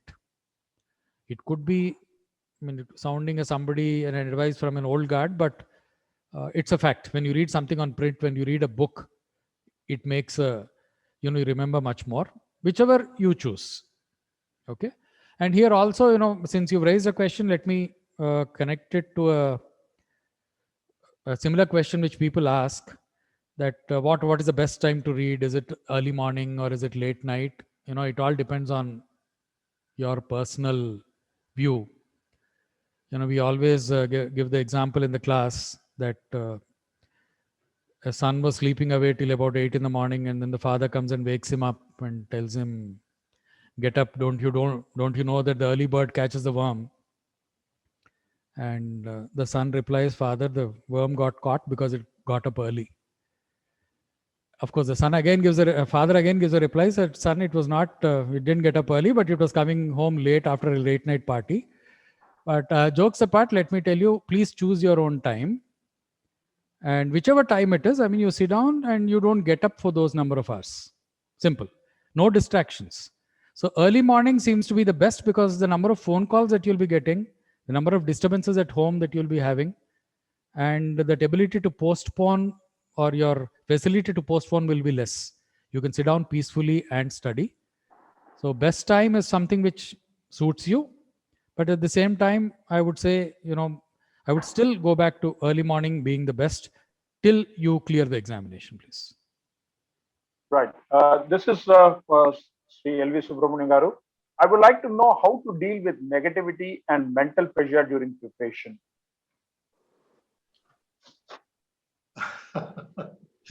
Well, some of these, I'm audible, isn't it, Gopi? Yes, absolutely. Yeah. So some of these, you don't have to worry at this stage, and you develop a good habit of going for a good morning walk, yoga, and then also meet the people. I also found discussing with group of people always keeps your morale high. If you're preparing individually and you're a single person, you will not know exactly where you're going. There is always a false notion that if you have group preparation, you are sharing your knowledge with others. I thought that's a very wrong notion. You must sit and share because it helps you to see how much of information you are able to recall. Because in that limited time, you have to recall all the preparation. So as you discuss with your friends, it helps you to recall, and thereby you can measure your own ability to recall the data, the information, the views, the thoughts, things like that. So group preparation, that is not a large one, 3 to 4, but of course, all of them are serious, all of them are sincere, similar habits, similar background. Now, you shouldn't have people there who are trying to live off you. That doesn't help you. So I think it's always good to do some of these tricks so that you don't get complacent. Number 2, you don't get diffident. Number 3, you're not afraid of your performance. Your morale is kept well. Thank you. Thank you so much, sir. We have another question that came up about the books that need to be studied. So I think you could write to Mr. Gopal on the Braintree email ID that was shared. I think, Gopal, if you could share the screen once again with the email ID. Yeah. We would be giving you the books that would be recommended for geography, public administration, and political science that are mandatory to be studied. I think Braintree would come forward and help you on that. Here is a very interesting question. Financial condition is the most important barrier for such exams. Are there any free institutions who give support? Gopal, would you want to take this question? Now, it depends on which state you are from. I mean, where is the person from? I mean, can I? He is from, this is Nitya. Okay. I don't know which state it is. Fine. Nitya, basically, this question has been asked by quite a few people. I mean, financial support is required in the form that you don't work for about 2 to 3 years and then appear at the examination. Financial support is also required when you have to perhaps, buy a certain number of books or maybe attend a coaching center. So one, please see whether it is a real problem of finance or it's a perceived notion. A lot of people have this feeling that I don't want to take money from my parents. They are into trouble. So I would like to read myself. And this is where you lose out, because for maybe some good compiled material, you might have to spend. Answering your question directly, government does support certain sections of the people. They have an entrance examination, and basically based on this exam, you are sponsored to private institutes. Government also runs institutions by itself, and they also support. It all depends on the government where you're from. I mean, state where you're from. You could write to us. Maybe I'll give you a reply, please, or just send a question on WhatsApp. I'll check out and get back to you. I'll let you know. Thank you, Gopal. Here's another question. I would direct it to Dr. Ramesh Chandra. How important is a mentor during this journey of civil services exam? How do you think we should self-motivate ourselves? I think, self-motivation, Gopal has covered it in great deal. Maybe Dr. Ramesh Chandra, if you could just mention to us, participants, is mentoring important during this journey of the exam? First, I wish to compliment Dr. Gopi Krishna Garu. It was fantastic. It was life redo 32 years ago when one was preparing for the civil service examination. Thank you very much, sir. I wish to say what you yourself said, Gopi. I wish we had better mentoring. I think mentoring is of very, very key significance. To some, it happens almost accidentally. You see, I told L.V. Subramaniam, sir, there was another Subramaniam who used to be collector of Khammam district, who was, a source of inspiration. One saw him in action, and one as a intern, I was a veterinary surgeon then, before I did my master's. I was so impressed by the sheer strength of his persona. The smart young man in his late 20s, probably, very smartly attired, but yet, disarming simplicity. You just had a conversation with him for about 8, 9, 10 minutes on what life meant to be as the subdivisional magistrate earlier, before he became collector. He was Bhadrachalam. That's right, sir. He's Subramaniam. Mentoring helps. R. Subramaniam, sir. Kottagudem, sir. Khammam district. Correct. R. Subramaniam. Sir. So mentoring, I think, is of key significance because someone, providing you with a direction on how you should be headed. I'm sure all the 300 odd participants would have tremendously benefited from Gopi Krishna Garu's presentation in knowing what the civil services animal is all about. And I think I referred to it very briefly in my own remarks. It's about thinking civil services. It's about dreaming civil services. It's about walking civil services, forming a small group of students who share the same interests. and his advice on choice of optionals is so very important. If it was important, I'm sure LBS sir also agrees. If it was important 30 years ago, it's even more important today. Even public administration 30 years ago was relevant, and it impinges on so many things, on your ethics, on your moral values, on what you stand for. The examination is so very carefully structured to bring out these aspects of your personality, and it extends right up to the interview, as it were, strengthening, testing your core strengths on not just your quantitative aptitude skills. It's also about your personality. They are seeing how you are able to withstand stress and pressure without actually you are knowing it. So in short, I think mentoring will be of great help in any situation. And Thank you. congratulations to Gopi Krishna once again. Thank you. We'll take 2 more questions. I have close to about 20 questions right now on the chat box, Gopal. I think we'll consolidate all the questions and send it to you. And you'll have to definitely take some time off to answer all those questions. I'll send it across to each of the speakers. But this is a question that came up from one of the participants. I would request if Srimati Devasena is on board to answer this. Yeah, the question is, I am 27 years old right now, and that's practically impossible for me to start preparing and attempting the question since maximum age is 32 for a general candidate. What is your advice? Ms. Devasena, would you want to take that question?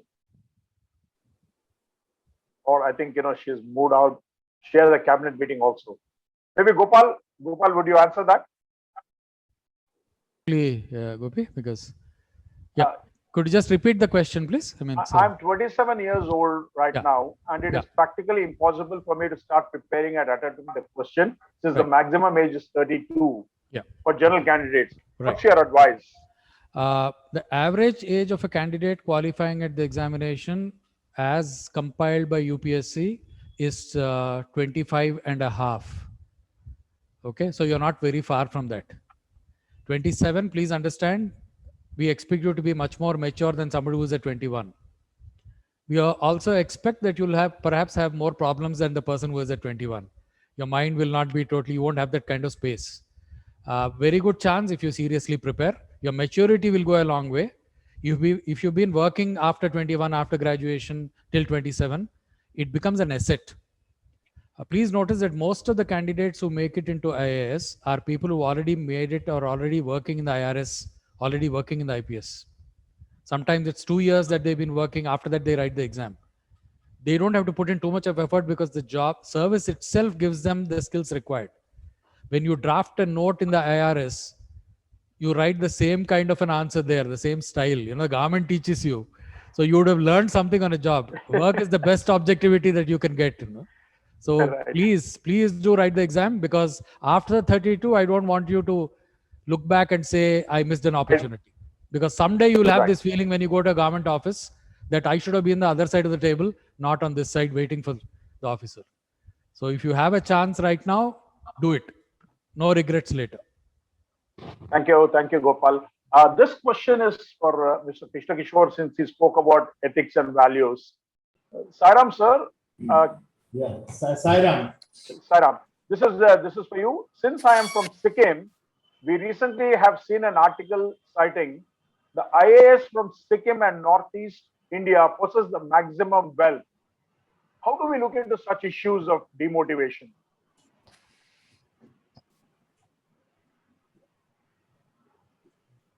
Mr. Kishore? Can you repeat it again, please? This is the candidate who says, I am from Sikkim, and we have recently seen an article citing the IAS from Sikkim and Northeast India possess the maximum wealth. How do we look into such issues? Yeah, one is corruption or absence of it is not exclusive domain of any service or any region or any particular category of people. There are corrupt people and honest people everywhere. But as far as we concerned, who are devotees of Swami, most of us, we are expected to maintain absolute integrity throughout. And no matter what the circumstances, no matter whatever the situation, no matter whatever the problems we face, because we are honest, we should stick to the path of integrity. In the Northeast also, there are a number of honest IAS officers who do a lot of good work for working in very difficult circumstances in the hilly areas, coming from far off places like Andhra Pradesh, Tamil Nadu, etc.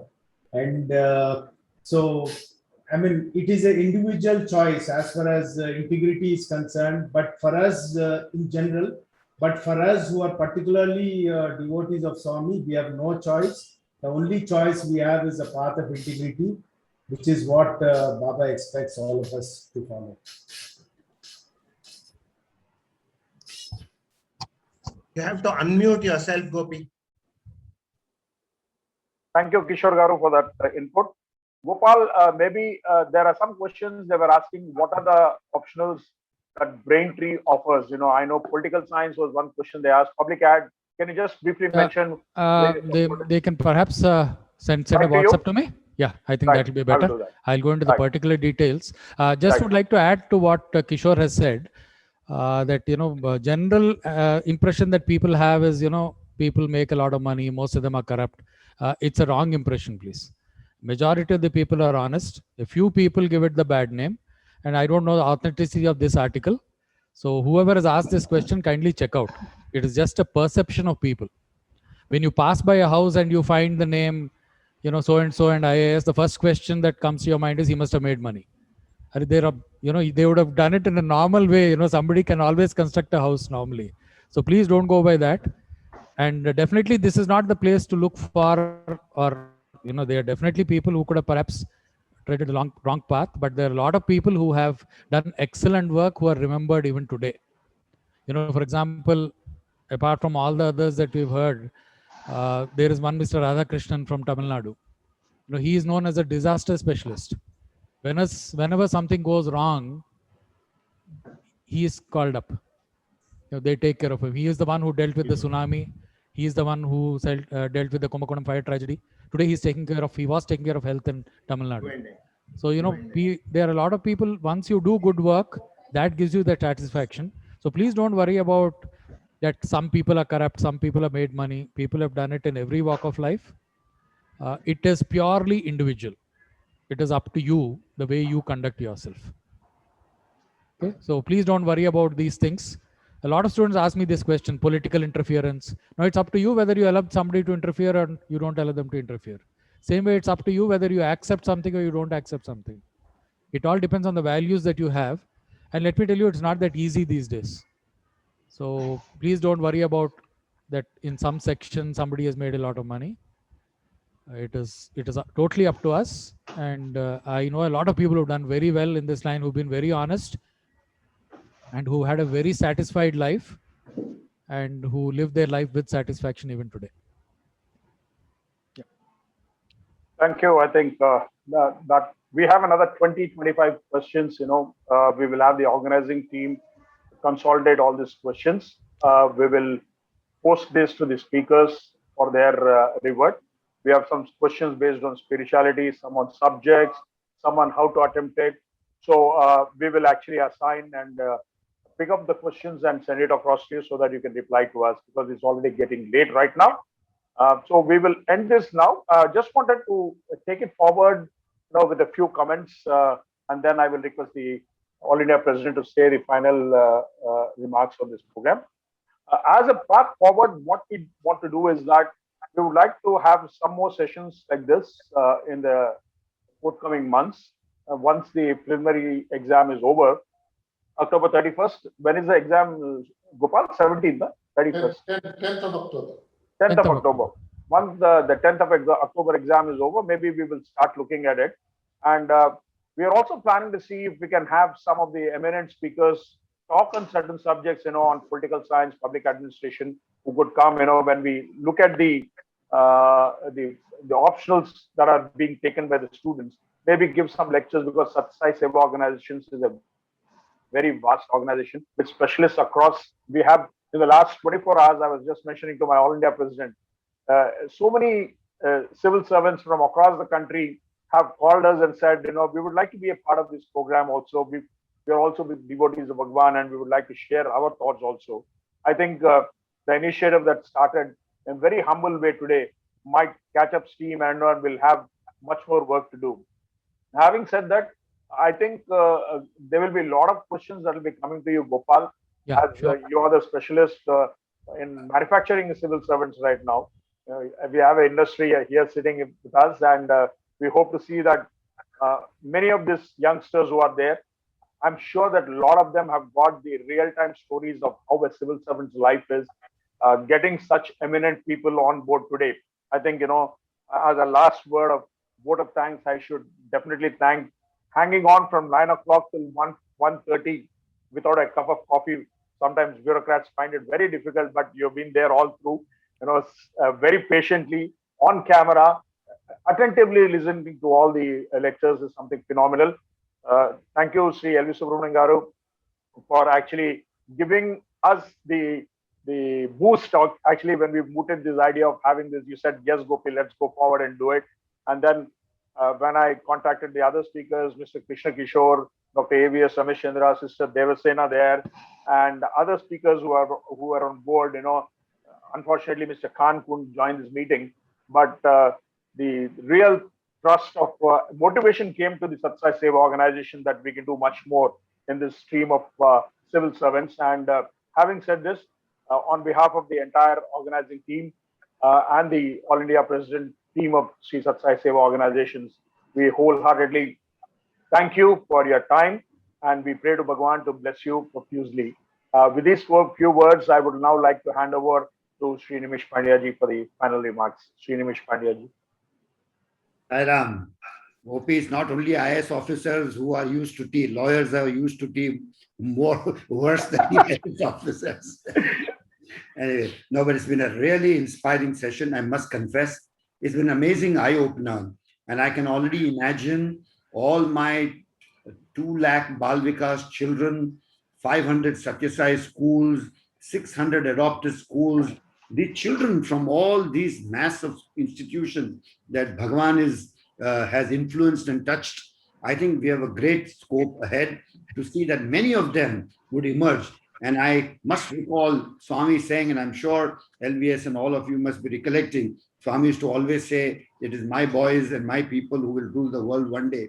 They will be at the right places at the right time to bring in the whole aura of integrity and culture and character coming in. I see the happening, the unfolding of this in today's session in many ways, because it's very rare to get people of experience putting skill and ethics and character together in a mix that inspires young minds. And I think that's what's really happened today. I myself have been inspired, and I was just telling my wife, listening to all this, I wish 40 years, 50 years ago, I had a session like this. Maybe I would have been somewhere in the ranks of the people. But anyway, no regrets. Being a lawyer also has been a great experience. But I thank you very much, all of you. And I think with your permission, we have many more sessions to go. I have so many young minds who would really benefit out of this, and which is something which I look forward to. Thank you always. Thank you, Mr. Kish. Thank you. And I think, yes, the brother has really opened a Pandora's box with telling people how to attend the exam. I'm myself excited about it. I wish I could do it earlier. Thank you, sir. Thank you very much. Thank you, sir. We need more Swami students in the civil service. Yes, I agree with you. In fact, I was telling Mr. Chakravarti just a few months ago that I think we had a massive judicial conference, and we had a great medical conference. I think the time is ripe after the COVID to have an all India IAS officers conference in Prashanti Nilayam. We should do that as fast as possible. I'm sure all you gentlemen will help me and guide me as to how to go about that very soon. Anytime, sir. Sairam. Thank you, sir. Thank you for those words. Gopal, there are also requests that if you can share some of your general studies test papers, it'll be great for our students to sure. They can have a just look write at to it. us. Yeah, we will do that. We will do that. We'll definitely do that. Demand for Gopal will shoot up now. Yeah. Sir, I just wanted to mention a small points, and Dr. Chandra was also saying that before I started the institute, I had the blessings of Swami. I had gone to him and he said, please go ahead. Only thing is don't grow large. Give people personal attention and go ahead. He, in fact, materialized a ring and gave it to me and said, you will be successful. Wow. So today, whatever I am doing is because of his blessings. Great. I'll definitely take care of Excellent. it. Excellent. Lovely, wonderful job. And another important thing is that Gopal and we were like Mohammad Gori and Ghazni, sir. We attempted many a time, but we didn't succeed. So that's how we are. Gopi, you didn't have me at that time, yeah. Gopi, You are available here. but Gopi, you are are available always here. an officer for the Sathya Seva organization. And we were classmates right from childhood, and both our fathers were colleagues also. We were very close in connect, on this. So he's a wonderful guy, and I'm sure that he will bring onto the table a lot more to this series of civil service coaching sessions. Sir. Thank you, Gopal, for that wonderful. Gopi Garu, with your permission, since Nimish Pandya ji has referred to Nani Palkiwala ji, I'll read out one letter written by Mr. Nani Palkiwala, which I'll share it with all of you, to Bhagawan. This letter is dated January 5th, 1998. He writes, my dear revered Sri Sathya Sai Baba, my best wishes for a happy new year filled with happiness, etc. In course of my work, I have the privilege of meeting and interacting with people from different walks of life, the young and the old alike. These people have, at some time or other, had the benefit of receiving your blessings and guidance. The young people have been students in schools and colleges set up by you, and they carry a stamp of having come under your influence and teachings. If I may say so, your greatest contribution has been towards the transformation of character and bringing about all-round change among the youth who have imbibed the priceless values which you have been taking pains to impart them over long years. I thought I would drop you a line to let you know my deepest appreciation for the excellent work you're doing in promoting character, value-based education among youth of our country. I will share this letter with you in due course. Thank you. It would be very nice to have this letter. I mean, he was so passionate about it, and his love for Swami just on this one subject was amazing, even at the personal level. Amazing, absolutely. Sir, another point I would like to say, I had read your interview on online, where for 1 year you waited for a building permission, but you refused to give a bribe. Finally, they gave the building permission to you. So you have taught us that ethical values should not only be followed by the public servant, but also all the citizens of the country. I really appreciate you for having stood up and not paid any bribe till you got your building permission. Thank you, sir. Thank you so much, sir. Thank you so much, Kishore Garu. I think it's 1:30 and it's time to have. I don't want to be between your lunch and this session furthermore. We thank you once again, everybody, for joining us. We are sure we will shortly announce the next series. We have a series of a band of civil servants waiting to address this group once again. I know some of you have dropped, very quickly. So those who really mean to crack the exam will stay back, and that's how we know it. And thank you once again. Blessings to all of us by Bhagwan. And I now request the Chinmay to give the Shanti Mantram. But before I close, I would like to put it on record. The organizing team of the group here, which conducted this program so beautifully. In fact, Sri LVS Garu had this doubt. Gopi, you're having about 300 students on board. It'll be chaos there, don't you think so? How will you manage? How would it happen? I told him very clearly, don't worry about it, sir. We will do a good job about it. And this organizing team, which is the back-end team, did a wonderful job, and they were working 24 hours a day to make this a grand success. Thanks to the team which is behind this. And Jai Sai Ram. Now we will have the Shanti Mantram. Jai Sai Ram. समस्त लोकाः सुखिनो भवन्तु समस्त लोकाः सुखिनो भवन्तु समस्त लोकाः सुखिनो भवन्तु ॐ